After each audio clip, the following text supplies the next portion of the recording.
ಶುಕಾಚಾರ್ಯರು ಹೇಳಿದರು, ಭಗವಂತ ದೇವತೆಗಳಿಗೆ ವಿರೋಧ ಮಾಡ್ತಾರೆ ಅಂತ ದೈತ್ಯರನ್ನು ಸಂಹಾರ ಮಾಡಿದ ಅಂತ. ಈಗ ಪರೀಕ್ಷಿತನದ್ದು ಒಂದು ಪ್ರಶ್ನೆ. ಇದು ಕೇವಲ ಪರೀಕ್ಷಿತನಿಗೆ ಬರುವ ಪ್ರಶ್ನೆ ಮಾತ್ರ ಅಲ್ಲ, ನಮ್ಮ ಮನಸ್ಸಿನೊಳಗೂ ಬಂದಿರ್ತದೆ, ಬರಬೇಕು ಈ ಪ್ರಶ್ನೆ. ಏನು ಅಂತ ಹೇಳಿದ್ರೆ, ಸಮಪ್ರಿಯ ಸುಹೃತ್ ಬ್ರಹ್ಮನ್ ಭೂತಾನಾಂ ಭಗವಾನ್ ಸ್ವಯಂ ಇಂದ್ರಸ್ಯಾರ್ಥೇ ಕಥಂ ದೈತ್ಯಾನ್ ಅವಧೀರ್ ವಿಷಮೋ ಯಥಾ. ಶುಕಾಚಾರ್ಯರೇ, ನೀವು ದೇವರ ಬಗ್ಗೆ ನನಗೆ ತಿಳಿಸ್ಕೊಂಬರ್ತಾ ಇದ್ದೀರಿ, ದೇವರು ತುಂಬ ಒಳ್ಳೆಯವನು, ಬಹಳ ಒಳ್ಳೆಯವನು ದೇವರು ಅಂತ. ತುಂಬ ಒಳ್ಳೆಯವನು ಅಂತ ಯಾವ ರೀತಿ ಅಂತ ನಾವು ಹೇಳ್ತೇವೆ ಅಂತ ಹೇಳಿದ್ರೆ, ಒಂದನೇದಾಗಿ ಸಮಹ, ಎಲ್ಲರನ್ನು ಸಮಾನವಾಗಿ ನೋಡುವನು, ಅಂದರೆ ಭೇದ ಭಾವ ಮಾಡುವುದಿಲ್ಲ. ಮತ್ತು ಎಲ್ಲರನ್ನು ಸಮಾನವಾಗಿ ನೋಡ್ತಾನೆ, ನೋಡಬೇಕು. ಯಾಕಂದರೆ ಯಾರು ಎಲ್ಲರನ್ನು ಸಮಾನವಾಗಿ ನೋಡ್ತಾನೆ ಅವನನ್ನೇ ನಾವು ದೇವರು ಅಂತ ಕರೆಯುವುದು. ನಮ್ಮ ಹಾಗೆ ಒಬ್ರಿಗೊಂದು ಇನ್ನೊಬ್ರಿಗೊಂದು ಪಕ್ಷಪಾತ ಮಾಡಿದರೆ ಅವನನ್ನು ದೇವರು ಅಂತ ಕರೆಯೋಲ್ಲ, ನಾವು ಮನುಷ್ಯರಾಗೆ. ಯಾಕಂತ ಹೇಳಿದ್ರೆ ಈ ಪಕ್ಷಪಾತ ಕಾರಣ ಏನು? ನಮ್ಗೆ ಅವರನ್ನು ಕಂಡ್ರೆ ಆಗುತ್ತೆ, ಇವರನ್ನು ಕಂಡ್ರೆ ಆಗೋಲ್ಲ. ಈ ರೀತಿ ನಾವು ಯಾಕೆ ಮಾಡ್ತೇವೆ ಅಂತ ಹೇಳಿದ್ರೆ, ನಮ್ಮೊಳಗೆ ರಾಗದ್ವೇಷಗಳಿದೆ ಅಂತ ಹೇಳಿದ್ರೆ, ಒಬ್ಬರನ್ನು ಕಂಡ್ರೆ ದ್ವೇಷ ಇದೆ, ಇನ್ನೊಬ್ಬರನ್ನು ಕಂಡ್ರೆ ಪ್ರೀತಿ ಇದೆ. ಈ ರೀತಿ ದ್ವೇಷ ಪ್ರೀತಿ ಇದೆಲ್ಲ ಇರುವುದರಿಂದಾಗಿ ಒಬ್ಬೊಬ್ಬರ ಹತ್ರ ಒಂದೊಂದು ರೀತಿ ವರ್ತಿಸ್ತೇವೆ ನಾವು. ದೇವರಿಗೆ ಹಾಗೇನಾ? ಒಂದನೇ ಪ್ರಶ್ನೆ, ಹಾಗಾಗ್ಲಿಕ್ಕೆ ಸಾಧ್ಯ ಇಲ್ವಲ್ಲ. ಯಾಕಂದರೆ ಹಾಗಾದರೆ ಒಂದು ದೇವರಾಗೋಲ್ಲ.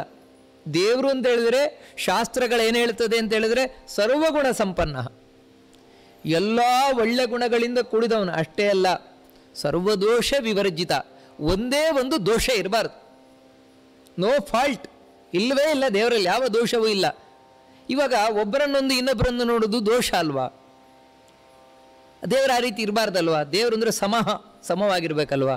ಎರಡನೇದೇನು ಅಂತ ಹೇಳಿದ್ರೆ, ಪ್ರಿಯ. ದೇವರು ಎಲ್ರಿಗೂ ಪ್ರಿಯನಾದವು. ದೇವರು ಅಂತ ಹೇಳಿದ್ರೆ ನಾವು ಯಾರನ್ನು ತಿಳ್ಕೊಳ್ತೇವೆ ಅಂತ ಹೇಳಿದ್ರೆ, ಯಾರು ಒಳ್ಳೆಯವನು ಅವನು ದೇವರು. ನೋಡಿ, ಅದಕ್ಕೋಸ್ಕರವೇ ದೇವರ ಆರಾಧನೆಯನ್ನು ಮಾಡುವುದು. ನಾವು ದೇವರ ಆರಾಧನೆಯನ್ನು ಯಾವ ನಂಬಿಕೆಯಿಂದ ಮಾಡ್ತೇವೆ ಅಂತ ಹೇಳಿದ್ರೆ, ನಮಗೆ ಯಾರು ಒಳ್ಳೆಯದನ್ನೇ ಮಾಡ್ತಾನೋ ಅವನನ್ನು ನಾವು ದೇವರು ಅಂತ ಪೂಜೆ ಮಾಡ್ತೇವೆ.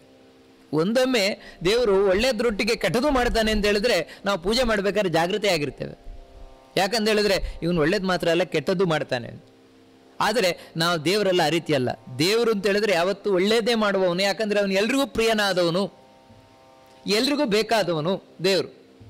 ಈ ರೀತಿ ಎಲ್ಲರಿಗೂ ಬೇಕಾದವನಾದ ದೇವರು ತಾನು ಮಾತ್ರ ಒಬ್ರಿಗೊಂದು ಮಾಡ್ಬೋದಾ? ಆ ರೀತಿ ಮಾಡುವುದು ತಪ್ಪಲ್ವಾ ದೇವರು? ಇದು ಪ್ರಶ್ನೆ ಪರೀಕ್ಷಿತನಿಗೆ ಬರ್ತಾ ಇರುವಂಥ. ಅಂದರೆ ಪರೀಕ್ಷಿತನಿಗೆ ಗೊತ್ತಿಲ್ಲ ಅಂತಲ್ಲ, ಆದರೂ ನಮ್ಮಂತಹ ಸಾಮಾನ್ಯ ಜನರನ್ನು ಇಟ್ಟುಕೊಂಡು ಶುಕಾಚಾರ್ಯನಿಂದ ಇನ್ನೂ ವಿಶೇಷ ವಿಚಾರಗಳು ಬರಲಿ, ಆ ಕಾರಣದಿಂದ ಪ್ರಶ್ನೆ ಏನು ಮಾಡ್ತಾ ಇರುವಂಥದ್ದು. ಮತ್ತು ಇನ್ನೊಬ್ಬ ದೇವರು ಯಾವ ರೀತಿ ಇರುವಂಥ ಸುಹೃತು, ಬರೀ ಪ್ರಿಯ ಮಾತ್ರ ಅಲ್ಲ, ಸುಹೃತು ಅಂತ ಹೇಳಿದರೆ ಅವನು ಎಷ್ಟು ಒಳ್ಳೆಯವನು ದೇವರು ಅಂತ ಹೇಳಿದ್ರೆ, ನಾವು ನಮ್ಮಿಂದ ಏನನ್ನೂ ಬಯಸುವುದಿಲ್ಲ, ಏನನ್ನೂ ಬಯಸದೆ ನಮಗೆಲ್ಲವನ್ನು ಕೊಡುವವನು ದೇವರು. ಅದಕ್ಕೆ ಪ್ರತಿಯಾಗಿ ನಮ್ಮಿಂದ ಏನೂ ಇಚ್ಛಿಸುವುದಿಲ್ಲ. ಇದನ್ನು ಎಲ್ಲರೂ ಗಮನಿಸ್ಬೋದು. ಇವಾಗ ನಾವು ದೇವರಿಗೆ ಏನು ಮಾಡ್ತಾ ಇದ್ದೇವೆ? ಹಬ್ಬ ಅಂತ ಹೇಳಿದ್ರೆ ನಾವು ಇಡೀ ದಿನದಲ್ಲಿ ದೇವರಿಗೋಸ್ಕರ ಮೀಸಲಾಗಿಡುವುದು ಅರ್ಧ ಗಂಟೆ, ಕಾಲು ಗಂಟೆ. ಇನ್ನೂ ಹೆಚ್ಚು ದೇವರು ಪೂಜೆ ಮಾಡ್ತಾರೆ ಅಂತ ಹೇಳಿದ್ರೆ 1 ಗಂಟೆ. ಇಲ್ಲಪ್ಪ 2 ಗಂಟೆ 3 ಗಂಟೆ. 24 ಗಂಟೆಯಲ್ಲಿ 2-3 ಗಂಟೆಗಳು ಸಾಕ ದೇವರಿಗೆ ನಾವು ಮೀಸಲಾಗಿಡುವಂಥದ್ದು. ಯಾಕಂತ ಹೇಳಿದ್ರೆ ದೇವರು 24 ಗಂಟೆ, ಎವ್ರಿ ಮಿನಿಟ್, ಎವ್ರಿ ಸೆಕೆಂಡ್ ನಮಗೇನು ಬೇಕೋ ಎಲ್ಲ ಕೊಡ್ತಾ ಇದ್ದಾನೆ. ಈ ರೀತಿ ಪ್ರತಿಯೊಂದು ಸೆಕೆಂಡ್ ನಮಗೆ ಏನು ಬೇಕೋ ಅದನ್ನೆಲ್ಲ ಕೊಟ್ಟು ನಾವು ಇಷ್ಟು ಗಟ್ಟಿಮುಟ್ಟಾಗಿರುವಂತೆ ನೋಡ್ಕೊಳ್ತಾ ಇರುವ ದೇವರಿಗೆ ನಾವು ಅದೇ 24 ಗಂಟೆಯಲ್ಲಿ 2 ಗಂಟೆ 3 ಗಂಟೆ ಮೀಸಲಾಗಿಟ್ಟರೆ ಸಾಕ? ಅಯ್ಯೋ ಬೇಕಾದಷ್ಟಾಯಿತು ಅಂತ ಹೇಳಿದ್ರೆ ಮತ್ತೆ ನಮ್ಮ ಫ್ಯಾಮಿಲಿಗೆ ಇಡೀ ದಿನ ಇಡ್ತೇವೆ. ಹೆಂಡತಿ ಮಕ್ಕಳಿಗೋಸ್ಕರ, ಗಂಡ ಮಕ್ಕಳಿಗೋಸ್ಕರ ಇಡೀ ದಿನ ಇಡ್ತೇವೆ. ಆದರೆ ದೇವರಿಗೋಸ್ಕರ 1 ಗಂಟೆ 2 ಗಂಟೆ ಹೆಚ್ಚು ಅಂದರೆ ಅದು ಭಾರಿ ಪೂಜೆ ಮಾಡುವವರು ಅವರು, ಆ ರೀತಿ ಇದ್ರೆ. ಆದರೆ ನೋಡಿ, ಈ ರೀತಿ ನಾವು ತಿಳ್ಕೊಂಡ್ರು ದೇವರು ಮಾತ್ರ ಆ ರೀತಿ ತಿಳ್ಕೊಳ್ಳಲ್ಲ. ಅವನು ಮಾತ್ರ ನಮಗೇನು ಕೊಡಬೇಕೋ ಅದನ್ನು ಕೊಡ್ತಾನೇ ಇದ್ದಾನೆ, ಏನು ಮಾಡಬೇಕೋ ಅದನ್ನು ಮಾಡ್ತಾನೇ ಇದ್ದಾನೆ, ನಮ್ಮಿಂದ ಏನು ಬಯಸ್ತಾ ಇಲ್ಲ. ಅದಕ್ಕೆ ಅವನು ಸುಹೃತ್, ಅವನು ದೇವರು. ಬ್ರಹ್ಮನ್ ಭೂತಾನಾಂ ಭಗವಾನ್ ಸ್ವಯಂ, ಅದು ಹೇಗಂತ ಹೇಳಿದ್ರೆ ತಾನಾಗಿ ಇಷ್ಟೆಲ್ಲ ಮಾಡ್ತಾ ಇದ್ದಾನೆ ದೇವರು. ಹೀಗಿರಬೇಕಾದ್ರೆ ಇಂದ್ರಸ್ಯಾರ್ಥೆ ಕಥಂ ದೈತ್ಯಾನ್ ಅವಧೀತ್, ಹೀಗಿರಬೇಕಾದ್ರೆ ದೇವರು ಇಂದ್ರನಿಗೋಸ್ಕರ, ಅಂದರೆ ಇಂದ್ರನ ಪಕ್ಷವನ್ನು ವಹಿಸಿ ಇಂದ್ರನ ಪಾರ್ಟಿಯನ್ನು ಸೇರಿ ದೈತ್ಯರನ್ನು ಹೇಗೆ ಕೊಂದ? ಅದು ತಾನಾಗಿಯೇ ಇಂದ್ರನ ಪಕ್ಷದಲ್ಲಿ ಸೇರಿಕೊಂಡು, ಅಂದರೆ ದೇವತೆಗಳ ಕಡೆ ನಿಂತುಕೊಂಡು ದೈತ್ಯರನ್ನು ಯಾಕೆ ಕೊಂದ? ಯಾಕೆ ಅಂತ ಹೇಳಿದ್ರೆ ವಿಷಮೋ ಯಥ, ಲೋಕದಲ್ಲಿ ನಾವು ನೋಡ್ತೇವಲ್ವ, ಯಾವುದೊಂದು ಪಾರ್ಟಿಗೆ ಸೇರ್ಕೊಳ್ಳೋದು, ಆ ಪಕ್ಷಕ್ಕೆ ಸೇರ್ಕೊಳ್ಳೋದು, ಈ ಪಕ್ಷವನ್ನು ಬೀಳಿಸುವುದು, ಈ ರೀತಿ ದೇವರದ್ದು ಹೀಗಾಯ್ತಲ್ವ. ನಿಜವಾಗ್ಲೂ ದೇವರು ಏನು ಮಾಡಬೇಕಿತ್ತು ಅಂತ ಹೇಳಿದ್ರೆ ಅವನು ಸಮಹ, ದೈತ್ಯರಿಗೂ ಸಹಾಯ ಮಾಡಬೇಕಿತ್ತು, ದೇವತೆಗಳಿಗೂ ಸಹಾಯ ಮಾಡಬೇಕಿತ್ತು, ಇಬ್ರಿಗೆ. ಯಾಕಂದರೆ ನಾನು ನ್ಯೂಟ್ರಲ್, ನನಗಿಬ್ರು ಬೇಕು, ಈ ರೀತಿ ಹೇಳಬೇಕಿತ್ತಪ್ಪ ದೇವರು. ಅಂದರೆ ಹಾಗೆ ಮಾಡದೆ ತಾನು ದೇವತೆಗಳ ಪಕ್ಷಪಾತವನ್ನು ವಹಿಸಿ ದೈತ್ಯರನ್ನು ಯಾಕೆ ನಾಶ ಮಾಡಿದ? ಇದನ್ನು ನೋಡಿದಾಗ ದೇವರು ವಿಷಮಃ ಅಂತ ಹೇಳಿದ್ರೆ ಪಕ್ಷಪಾತವನ್ನು ತೋರಿಸಿದಾಗೆ ಕಾಣಿಸ್ತದಲ್ವ. ಆದರೆ ಈ ಪ್ರಶ್ನೆ ನಿನ್ನೂ ಬಲವಾಗಿ ಮಾಡ್ತಾನವನು ಪರೀಕ್ಷಿತ. ಏನು ಅಂತ ಹೇಳಿದ್ರೆ, ಹೌದು, ದೇವರು ಇವಾಗ ದೇವತೆಗಳ ಪಕ್ಷಪಾತ ಯಾಕೆ ವಹಿಸ್ತಾನೆ? ದೇವತೆಗಳ ಪಾರ್ಟಿಯಲ್ಲಿ ದೇವರು ಯಾಕೆ ನಿಲ್ತಾನೆ? ದೇವತೆಗಳಿಂದ ಏನಾದ್ರು ಲಾಭ ಇದೆಯಾ? ಅದಕ್ಕೆ ಹೇಳ್ತಾರೆ, ನಕ್ಷ್ಯಸ್ಯಾರ್ಥ ಸುರಗಣೈ ಸಾಕ್ಷಾ ನಿಶ್ರೇಯಸಾತ್ಮನಃ ನೈವಾಸುರೇಭ್ಯೋ ವಿದ್ವೇಷ ನೋದ್ವೇಗಶ್ಚ ಗುಣಸ್ಯ ಹಿ. ಇಲ್ಲಿ ನನಗೆ ಆಶ್ಚರ್ಯ ಕಾಣುವುದೇನು ಅಂತ ಹೇಳಿದ್ರೆ, ಶುಕಾಚಾರ್ಯರೇ, ದೇವರಿಗೆ, ಆ ನಾರಾಯಣನಿಗೆ ದೇವತೆಗಳಿಂದ ಏನೂ ಆಗಬೇಕಾಗಿಲ್ಲ, ಏನೂ ಆಗಬೇಕಾಗಿಲ್ಲ ದೇವತೆಗಳಲ್ಲಿ. ಯಾಕಂದರೆ ವಾಸ್ತವಿಕವಾಗಿ ನಾವು ಯಾರಿಗಾದರೂ ಒಂದು ಸಹಾಯವನ್ನು ಮಾಡ್ತೇವೆ, ಸಪೋರ್ಟನ್ನು ಕೊಡ್ತೇವೆ, ಯಾಕಂದರೆ ಅವರಿಂದ ನಮಗೇನಾದರೂ ಲಾಭ ಇದೆ, ಅಥವಾ ಅವರು ನಮಗೆ ಉಪಕಾರ ಮಾಡಿದ್ದಾರೆ, ಅಯ್ಯೋ ಏನು ಮಾಡ್ತಾರೆ ಅವ್ರು, ನಮಗೆ ಋಣ ಇದೆ, ಈ ರೀತಿ ಏನೇನೋ ಕಾರಣಗಳಿಂದ ನಾವು ಯಾರಿಗಾದರೂ ಒಂದು ಸಹಾಯ ಮಾಡುವುದುಂಟು. ದೇವರು ಈ ರೀತಿ ಮಾಡ್ತಾನ? ಇಲ್ಲ. ಅವನಿಗೆ ದೇವತೆಗಳಿಂದ ಏನೂ ಆಗಬೇಕಾಗಿಲ್ಲ, ಯಾವ ದೇವತೆಗಳಿಂದ ಏನೂ ಆಗಬೇಕಾಗಿಲ್ಲ, ಮೊದಲನೇದಾಗಿ. ಎರಡನೆಯದ್ದೇನು ಅಂತ ಹೇಳಿದ್ರೆ, ಅವನಿಗೆ ದೈತ್ಯರ ಮೇಲೆ ದ್ವೇಷವೂ ಇಲ್ಲ ದೇವರಿಗೆ. ಇವಾಗ ಒಂದೊಮ್ಮೆ ದೈತ್ಯರ ಮೇಲೆ ದ್ವೇಷ ಇತ್ತು ಅಂತ ಹೇಳಿದ್ರೆ ದೇವರು ಈ ರೀತಿ ಮಾಡ್ತಾನೆ ಅಂತ ಹೇಳುವುದೇನು ಸರಿ ಇಲ್ಲ. ಅವನಿಗೆ ದೈತ್ಯರ ಜಾತಿಯಲ್ಲಿ ದ್ವೇಷ ಇಲ್ಲ ದೇವರಿಗೆ. ಆ ರೀತಿ ದೈತ್ಯರ ಜಾತಿಯಲ್ಲಿ ದ್ವೇಷ ಇದ್ದರೆ ಕೆಲವು ದೈತ್ಯರನ್ನು ಉದ್ಧಾರ ಮಾಡಿದ್ದಾನೆ, ಬಲಿ, ಪ್ರಹ್ಲಾದ ಮುಂತಾದವರನ್ನೆಲ್ಲ ಉದ್ಧಾರ ಮಾಡಿದ್ದಾನೆ ದೇವರು. ಅದಕ್ಕೆ ದೈತ್ಯರನ್ನು ಕಂಡ್ರೆ ಆಗೋಲ್ಲ ಅಂತಿಲ್ಲ ದೇವರಿಗೆ. ಹಾಗಲ್ಲ, ದೈತ್ಯರನ್ನು ಕಂಡ್ರೆ ಆಗೋಲ್ಲ ಅಂತಲ್ಲ, ಮತ್ತೇನಂತ ಹೇಳಿದ್ರೆ ಸ್ವಲ್ಪ ಒಳಗಿನಿಂದ ದೈತ್ಯರ ಬಗ್ಗೆ ಭಯ. ಯಾಕಂತ ಹೇಳಿದ್ರೆ ಈ ಕೆಟ್ಟವರು ಯಾವಾಗ ಏನು ಮಾಡ್ತಾರೆ ಹೇಳಿಕ್ಕೆ ಬರೋಲ್ಲ ಅಂತ. ನೋಡಿ, ಯಾವತ್ತು ಈ ಕ್ರಿಮಿನಲ್ ಮೈಂಡ್ ಇರ್ತಾರಲ್ವ, ಅವ್ರು ಯಾವಾಗ ಏನು ಮಾಡ್ತಾರೆ ಹೇಳಿಕ್ಕೆ ಬರೋಲ್ಲ. ಅದಕ್ಕೆ ಏನು ಅಂತ ಹೇಳಿದ್ರೆ ಅವ್ರು ಮುಗಿಸ್ಬಿಡುವುದೇ ಒಳ್ಳೆಯದು. ಇವಾಗ ಯಾವ ರೀತಿ ಅಂತ ಹೇಳಿದ್ರೆ, ವಿಷಸರ್ಪ ಮನೆಯಲ್ಲಿದೆ ಅಂತ ಹೇಳಿದ್ರೆ ಇರಲಿ, ಅದ್ರ ಪಾಡಿಗೆ ಅದು ತಿರುಗಾಡ್ಕೊಂಡಿರಲಿ, ಇದು ಬಿಡ್ಲಿಕ್ಕಾಗತ್ತಾ? ಯಾಕೆ ಅಂತ ಹೇಳಿದ್ರೆ ಯಾವಾಗ ಕಚ್ಚುತ್ತದೋ ಗೊತ್ತಿಲ್ಲ, ಅದಕ್ಕೆ ಅದ್ರಲ್ಲಿ ಮುಗಿಸ್ಬಿಡ್ತೇವಲ್ವ. ಹಾಗೆ ಈ ದೈತ್ಯರು ಕೆಟ್ಟವರು ಅಂತೇಳಿ ಅವರ ಮೇಲೆ ಉದ್ವೇಗದಿಂದ, ಅವ್ರ ಮೇಲೆ ಒಂದು ಏನೋ ಅಂದರೆ ದ್ವೇಷ ಇಲ್ಲ ದೇವರಿಗೆ. ಇವಾಗ ನಮಗೇನು ಹಾವಿನ ಮೇಲೆ ದ್ವೇಷ ಇಲ್ಲ, ವಿಷದ ಹಾವಿನ ಮೇಲೆ ನಮಗೇನು ದ್ವೇಷ ಇಲ್ಲ. ಅದರ ಪಾಡಿಗೆಲ್ಲೋ ಹೊರಗೆ ತಿರುಗುತ್ತಾ ಇದ್ರೆ ನಮ್ಮ ಪಾಡಿಗೆ ಬಿಡ್ತೇವೆ. ಆದರೆ ಒಳಗಿತ್ತು ಅಂತ ಹೇಳಿದ್ರೆ ನಮಗೇನಂದ್ರೆ ಉದ್ವೇಗ, ಯಾಕಂದ್ರೆ ಎಲ್ಲಿ ನಮಗೆ ಕಚ್ಚಿಬಿಡ್ತದೆ ಏನು ಅಂತ, ಹಾಗಾಗಿ ಕೊಲ್ತೇವಲ್ವ. ಹಾಗೆ ದೇವರು ದೈತ್ಯರನ್ನು ಕೊಲ್ತಾನ ಅಂದರೆ ದೇವರಿಗೆ ದೈತ್ಯರ ಬಗ್ಗೆ ಏನು ಟೆನ್ಷನ್, ಏನಾದರೂ ಮಾಡಿಬಿಟ್ರೆ ಅಂತ ಈ ರೀತಿ ಏನಾದರೂ ಮಾಡ್ತಾನ? ಅದೂ ಕೂಡ ಇಲ್ಲ. ಯಾಕಂತ ಹೇಳಿದ್ರೆ ದೇವರಿಗೆ ಉದ್ವೇಗ ಅನ್ನುವುದೇ ಇಲ್ಲ. ಯಾಕೆ ಅಂತ ಹೇಳಿದ್ರೆ ರಾಮಾವತಾರದಲ್ಲಿ ನಾವು ನೋಡಿದಾಗೆ ವಿಭೀಷಣ ಆ ಕಡೆಯಿಂದ ಬಂದ, ರಾವಣನ ಕಡೆಯಿಂದ ಬಂದ, ರಾಮನಿಗೆ ಮೊರೆ ಹೊಕ್ಕ, ರಾಮಚಂದ್ರ ನೀನು ನನ್ನನ್ನು ಸ್ವೀಕಾರ ಮಾಡಬೇಕು ಅಂತ. ಎಲ್ಲ ವಾನರರು ಒಗ್ಗಟ್ಟಿನಿಂದ ಹೇಳಿದ್ರು, ಇಲ್ಲ ಇವನನ್ನು ಸ್ವೀಕಾರ ಮಾಡಬಾರದು ಅಂತ. ಶತ್ರುವಿನ ಕಡೆಯಿಂದ ಬಂದಿದ್ದಾನೆ, ಅದು ಯುದ್ಧ ಪ್ರಾರಂಭ ಆಗಬೇಕಾದ್ರೆ ಬಂದಿದ್ದಾನೆ. ಅದು ಹೇಳಿ ಕೇಳಿ ಶತ್ರುವಿನ ತಮ್ಮ ಬೇರೆ, ರಾವಣನ ತಮ್ಮ, ಇವನನ್ನು ಸ್ವೀಕಾರ ಮಾಡಲೇಬಾರದು. ಯಾಕಂತ ಹೇಳಿದ್ರೆ ಆ ಕಡೆಯಿಂದ ಏನೋ ಉಪಾಯ ಹುಡ್ಕೊಂಡು ಬಂದಿರಬಹುದು, ಇಲ್ಲಿ ನಮ್ದೇನು ಸೀಕ್ರೆಟ್ ಇದೆ ಅದೆಲ್ಲ ಆ ಕಡೆ ಹೇಳಲಿಕ್ಕೆ ಅಂತ ಯಾರೂ ಒಪ್ಕೊಳ್ಳಿಲ್ಲ. ಹನುಮಂತ ಒಬ್ಬ ಹೇಳಿದ, ಇಲ್ಲ ರಾಮಚಂದ್ರ ಇವನನ್ನು ಸ್ವೀಕಾರ ಮಾಡಬೇಕು, ವಿಭೀಷಣನನ್ನ ಒಳ್ಳೆಯವನಂತ. ಆಗ ರಾಮಚಂದ್ರ ಹನುಮಂತನ ಮಾತಿನಂತೆ ಸ್ವೀಕಾರ ಮಾಡಿದ. ಅಷ್ಟು ಮಾತ್ರ ಅಲ್ಲ, ಅವಾಗ ಒಂದು ಮಾತು ಹೇಳ್ತಾನೆ, ನೀವ್ಯಾರೂ ಹೆದರಬೇಕಾಗಿಲ್ಲ. ಒಬ್ಬ ರಾವಣ ಅಲ್ಲ, ಇಡೀ ದೈತ್ಯರು, ದೇವತೆಗಳು, ಯಕ್ಷರು, ರಾಕ್ಷಸರು, ನಾಗ, ಗಂಧರ್ವರು ಎಲ್ಲರೂ ಒಟ್ಟಿಗೆ ಸೇರಿದರೂ ಕೂಡ ನನ್ನೊಂದು ಬೆರಳನ್ನು ಅಲಗಾಡಿಸ್ಲಿಕ್ಕಾಗೋಲ್ಲ ಅಂಥೇಳಿ. ಒಂದು ಬೆರಳು ಅದನ್ನು ಅಲಗಾಡಿಸ್ಲಿಕ್ಕಾಗೋಲ್ಲ, ಇನ್ನು ಎತ್ತುದು ಬೇರೆ. ಆಗಿರಬೇಕಾದ್ರೆ ಇವ್ರು ಏನು ಮಾಡ್ತಾರೆ, ಈ ರಾವಣ ಏನು ಮಾಡ್ತಾರೆ, ನನಗೆ ಯಾವ ಲೆಕ್ಕ ಅಂತ. ಅಂದರೆ ನೋಡಿ, ದೇವರು ಅಂದರೆ ಹಾಗೆ, ದೇವರಿಗೆ ಯಾರದ್ದು ಭಯ ಅಂತಲೇ ಇಲ್ಲ. ಹೌದು, ಹಾಗಿದ್ರೆ ಮತ್ತೆ ಯಾಕೆ ದೇವತೆಗಳಿಗೆ ಸಹಾಯ ಮಾಡುತ್ತೆ ದೇವರು? ಅದನ್ನು ನೋಡಿ, ದೇವತೆಗಳಿಗೆ ಭಗವಂತ ಸಹಾಯ ಮಾಡಿದ ಅಂತ ಹೇಳಲಿಕ್ಕೆ ನಾವು ಏನು ಲಾಜಿಕ್ಕನ್ನು ಯೂಸ್ ಮಾಡ್ತೇವೆ, ಹಾಗಿರ್ಬೋದು ಹೀಗಿರ್ಬೋದು, ಇದು ಯಾವುದು ಕೂಡ್ತಾ ಇಲ್ಲ. ಯಾಕೆ ಅಂತ ಗೊತ್ತಾಗ್ತಾ ಇಲ್ಲ. ಅದಕ್ಕೋಸ್ಕರ ಇತಿನ ಸುಮಹಾಭಾಗ ನಾರಾಯಣ ಗುಣಾನ್ ಪ್ರತಿ ಸಂಶಯಸ್ಸು ಮಹಾನ್ ಜಾತಃ ತದ್ಭವಾನ್ ಛೇತುಮರ್ಹಸಿ. ಇದು ನಮಗಿರುವಂತಹ ಪ್ರಶ್ನೆ. ಕೇಳ್ತಾ ಇದ್ದಾನೆ ಪರೀಕ್ಷಿತ. ನೋಡಿ, ವಾಸ್ತವಿಕವಾಗಿ ಪರೀಕ್ಷಿತ ಶುಕಾಚಾರ್ಯರಿಂದ ಭಾಗವತ ಕೇಳ್ತಾ ಇದ್ದಾನೆ. ಕೇಳ್ತಾ ಇರಬೇಕಾದ್ರೆ ಎಷ್ಟು ಗೌರವ ಅವ್ರ ಬಗ್ಗೆ ಅಂತ ಹೇಳಿದ್ರೆ, ಸುಮಹಾಭಾಗ ಅಂತ ಹೇಳ್ತಾರೆ. ನೀವು ಮಹಾಪುಣ್ಯಾತ್ಮರು, ಬರೀ ಪುಣ್ಯಾತ್ಮರಲ್ಲ, ಮಹಾಪುಣ್ಯಾತ್ಮರು ನೀವು, ಸುಮಹಾಭಾಗ. ಯಾಕೆ ಅತ್ಯಂತ ಪುಣ್ಯವಂತರೊಂದು ಯಾಕಂತ ಹೇಳಿದ್ರೆ, ದೇವರಿಗೋಸ್ಕರವೇ ಜೀವನವನ್ನು ಮುಡುಪಾಗಿಟ್ಟಿದ್ದೀರಲ್ವ, ದೇವರನ್ನು ಸಾಕ್ಷಾತ್ತಾಗಿ ಯಾವಾಗಲೂ ಒಳಗೆ ಚಿಂತನೆ ಮಾಡ್ತಾ ಇದ್ದೀರಲ್ವ, ಇದಕ್ಕಿಂತ ದೊಡ್ಡ ಪುಣ್ಯ ಉಂಟಾ? ಅಂದರೆ ನೋಡಿ, ಎಲ್ಲ ಪುಣ್ಯಕ್ಕಿಂತ ದೊಡ್ಡ ಪುಣ್ಯ ಏನು ಅಂದರೆ ದೇವರನ್ನು ಚಿಂತನೆ ಮಾಡುವುದು. ಪುಣ್ಯ ಬೇಕಾಗಿರೋದೇ ಅದಕ್ಕೋಸ್ಕರ. ನಮಗೇನೆಂದರೆ ಅಧಿಕ ಮಾಸ ಪುಣ್ಯ ಬೇಕು, ಪುಣ್ಯ ಯಾಕೆ ಪುಣ್ಯ ಬೇಕು? ಪುಣ್ಯ ಇಟ್ಕೊಂಡು ಏನು ಮಾಡಬೇಕಾಗಿದೆ ಅದು ಗೊತ್ತಿಲ್ಲ ನಮಗೆ. ನಮಗೆ ಇರಿದ್ರೆ ಬ್ಯಾಂಕಲ್ಲಿ ದುಡ್ಡಿಡುವಾಗೆ ಪುಣ್ಯ ಬೇಕಷ್ಟೇ. ನೋಡಿ, ವಾಸ್ತವಿಕವಾಗಿ ಪುಣ್ಯದ ಅವಶ್ಯಕತೆ ಯಾಕೋಸ್ಕರ ಇದೆ ಅಂತ ಹೇಳಿದ್ರೆ, ಭಗವಂತನ ಚಿಂತನೆಗೋಸ್ಕರ, ಭಗವಂತನಲ್ಲಿ ಭಕ್ತಿ ಮಾಡಲಿಕ್ಕೋಸ್ಕರ. ಯಾಕಂತ ಹೇಳಿದ್ರೆ ಪುಣ್ಯ ಇದ್ದರೆ ಮಾತ್ರ ಭಕ್ತಿ. ನಖ್ಯ ಪುಣ್ಯವತಾಂ ಲೋಕೆ ಭಕ್ತಿರ್ಭವತಿ ಕೇಶವೇ ಅಂತ. ಯಾರಿಗೆ ಪುಣ್ಯ ಇಲ್ವೋ ಅವರಿಗೆ ದೇವರಲ್ಲಿ, ಕೃಷ್ಣನಲ್ಲಿ, ನಾರಾಯಣನಲ್ಲಿ ಭಕ್ತಿ ಬರೋಲ್ಲ. ಅದಕ್ಕಾಗಿ ಪುಣ್ಯದ ಅವಶ್ಯಕತೆ ಇದೆ. ಅದಕ್ಕೆ ಇಲ್ಲಿ ಹೇಳ್ತಾ ಇರುವಂಥದ್ದು, ನೀವು ಮಹಾಪುಣ್ಯಾತ್ಮರು ಸ್ವಾಮಿ ಶುಕಾಚಾರ್ಯರೇ. ಅದಕ್ಕೆ ನಿಮ್ಮ ಹತ್ರ ನಾನು ಪ್ರಶ್ನೆ ಮಾಡ್ತಾ ಇರೋದು. ಯಾಕೋಸ್ಕರ ನನ್ನ ಪ್ರಶ್ನೆ ಅಂತ ಹೇಳಿದ್ರೆ, ನಾರಾಯಣ ಗುಣಾನುಪ್ರತಿ. ತುಂಬ ಒಳ್ಳೆ ಮಾತು. ನನಗೆ ದೇವರು ಒಳ್ಳೆಯವನು ಅಂತ ಗೊತ್ತಿದೆ. ಆ ದೇವರು ಒಳ್ಳೆಯವನು ಅನ್ನುವಂಥದ್ದು ನನಗೆ ಖಾತ್ರಿ ಆಗಬೇಕು. ಅಂದರೆ ನೋಡಿ, ಆ ದೇವರ ಒಳ್ಳೆಯತನದ ಬಗ್ಗೆ, ಅಂದರೆ ಸರ್ವಗುಣ ಸಂಪನ್ನ ಸರ್ವದೋಷ ವಿವರ್ಜಿತ, ಈ ವಿಷಯದಲ್ಲಿ ಏನೇ ಸ್ವಲ್ಪ ಸಂಶಯ ಬಂದರೂ ಪರಿಹಾರ ಮಾಡಿಕೊಳ್ಳೋದು ಅಂತ ಹೇಳಿದ್ರೆ, ಅದಕ್ಕೆ ಅವನ ನಾರಾಯಣ ಗುಣ ಅಂತ ಹೇಳ್ತಾ ಇರೋದು. ನಾರಾಯಣ ಅಂತ ಕರೆಯುವುದೇ ಅದಕ್ಕೋಸ್ಕರ ದೇವರನ್ನು. ಅಂದರೆ ನೋಡಿ, ದೇವರ ಹೆಸರಲ್ಲೇ ಒಳ್ಳೆಯವನು ಅಂತಿದೆ.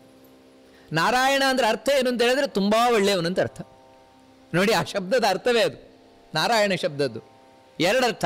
ಒಂದೇನು ಅಂತ ಹೇಳಿದ್ರೆ ತುಂಬ ಒಳ್ಳೆಯವನು, ಸ್ವಲ್ಪವೂ ಕೆಟ್ಟವನಲ್ಲ, ಸರ್ವದೋಷ ವಿವರ್ಜಿತ ಸರ್ವಗುಣಪೂರ್ಣ, ಇದೇ ನಾರಾಯಣ ಶಬ್ದದ ಅರ್ಥ.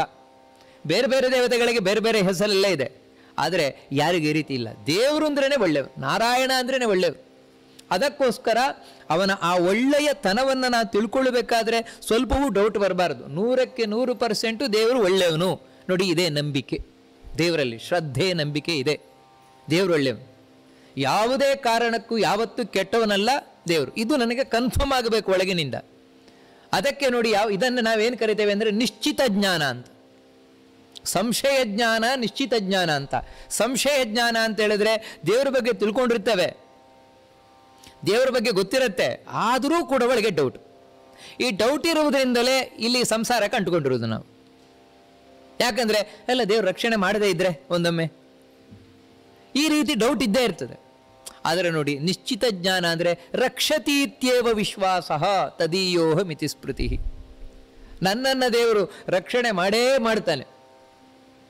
ಯಾಕೆ ಕಕುಲಾತಿ ಪಡುವೆ ಎಲೆ ಮನವೇ, ಯಾಕೆ ಕಕುಲಾತಿ ಪಡುವೆ, ಲೋಕ ಮೂರನು ಕಾಯ್ವ ಶ್ರೀನಿವಾಸನು ನಮ್ಮ ಸಾಕಲಾರದೆ ಬಿಡುವನೇ, ಮರುಳೆ ಯಾಕೆ ಕಕುಲಾತಿ ಪಡುವೆ, ಎಲೆ ಮರುಳೆ ಯಾಕೆ ಕಕುಲಾತಿ ಪಡುವೆ. ನೋಡಿ, ಇದು ಈ ಕಾನ್ಫಿಡೆನ್ಸ್ ಒಳಗೆ ಬೇಕು.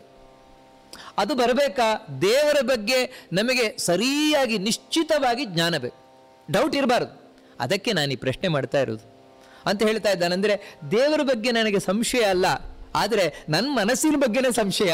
ಯಾಕಂತ ಹೇಳಿದ್ರೆ ಅದಕ್ಕೆಲ್ಲಾದರೂ ಸ್ವಲ್ಪ ಡೌಟ್ ಕೂತಿದ್ರೆ ಅದನ್ನು ನೀವು ಕ್ಲಿಯರ್ ಮಾಡಬೇಕಾಗಿದೆ, ಆ ಸಂಶಯವನ್ನು ನಿವಾರಣೆ ಮಾಡಬೇಕಾಗಿದೆ ಅಂತ ಹೇಳ್ತಾ ಇದ್ದಾನೆ. ಸಂಶಯ ಸುಮಹಾನ್ ಜಾತಃ, ದೊಡ್ಡ ಸಂಶಯ ಒಳಗಿಂದ ಉಂಟಾಗಿದೆ, ಅದನ್ನು ಪರಿಹಾರ ಮಾಡಬೇಕು ನೀವು. ಇದನ್ನು ಪ್ರಶ್ನೆಯನ್ನು ಮಾಡ್ತಾ ಇದ್ದಾನೆ. ಅದಕ್ಕೆ ಶುಕಾಚಾರ್ಯರಿಗೆ ಈ ಪ್ರಶ್ನೆಯನ್ನು ಕೇಳಿ ತುಂಬ ಖುಷಿಯಾಯಿತು. ಯಾಕಂತ ಹೇಳಿದ್ರೆ ಭಾಗವತ ಕೇಳೋದು ಅಂದರೆ ಬರೀ ಪುಣ್ಯಕ್ಕೋಸ್ಕರ ಅಲ್ಲ, ಮತ್ತು ಜ್ಞಾನಕ್ಕೋಸ್ಕರ. ಜ್ಞಾನ ಬರಬೇಕು ಅಂತೇಳಿದ್ರೆ ಒಳಗೆ ಸಂಶಯಗಳು ಹುಟ್ಕೊಳ್ತದೆ, ಸಂಶಯಗಳಿಗೆ ಪರಿಹಾರವನ್ನು ಪಡ್ಕೊಳ್ಬೇಕು. ಆಗ ಮಾತ್ರ ಜ್ಞಾನ ನಿಶ್ಚಯವಾಗಿ ಒಳಗೋಗಿ ಕೂತ್ಕೊಳ್ತದೆ, ಸರಿಯಾಗಿ ಒಳಗೋಗಿ ಕೂತ್ಕೊಳ್ತದೆ. ನಮ್ಮ ಡೌಟ್ಗಳನ್ನೆಲ್ಲ ಕ್ಲಿಯರ್ ಮಾಡ್ಕೊಳ್ಬೇಕು.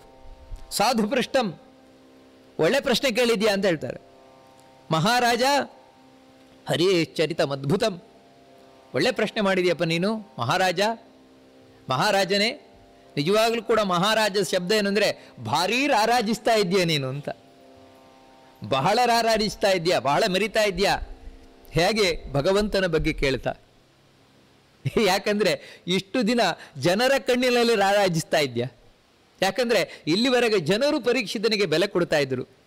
ಯಾವಾಗ ಗಂಗಾ ತೀರದಲ್ಲಿ ಭಾಗವತವನ್ನು ಕೇಳಲಿಕ್ಕೆ ಕೂತ, ಈಗ ದೇವತೆಗಳ ಲೆಕ್ಕದಲ್ಲಿ ರಾರಾಜಿಸ್ತಾ ಇದ್ದಾನೆ, ಋಷಿಗಳ ಲೆಕ್ಕದಲ್ಲಿ ರಾರಾಜಿಸ್ತಾ ಇದ್ದಾನೆ. ಯಾಕಂತ ಹೇಳಿದ್ರೆ ಎಲ್ಲ ಋಷಿಗಳು ಪರೀಕ್ಷಿತನನ್ನು ಹೊಗಳ್ತಾ ಇದ್ದಾರೆ. ಎಲ್ಲರೂ ಅಲ್ಲಿ ಕೂತಿದ್ದಾರೆ, ಎಲ್ಲ ಋಷಿಗಳು ಅಲ್ಲಿ ಬಂದು ಕೂತಿದ್ದಾರೆ. ಅವ್ರ ಮುಂದೆ ಕಣ್ಮಣಿ ಇವನು. ಅಷ್ಟು ಮಾತ್ರ ಅಲ್ಲ, ಮೇಲೆ ದೇವತೆಗಳು. ಅವರ ದೃಷ್ಟಿಯಲ್ಲಿ ಇವನು ಅತ್ಯಂತ ರಾರಾಜಿಸ್ತಾ ಇರುವ ಪರೀಕ್ಷಿತ. ಭಲೆ ಭಲೆ ಭಾಗವತ ಕೇಳ್ತಾ ಇದ್ದಾನೆ. ಅದು ಹೇಗಂದರೆ ಭಾಗವತ ನಮ್ಮ ಹಾಗಲ್ಲ.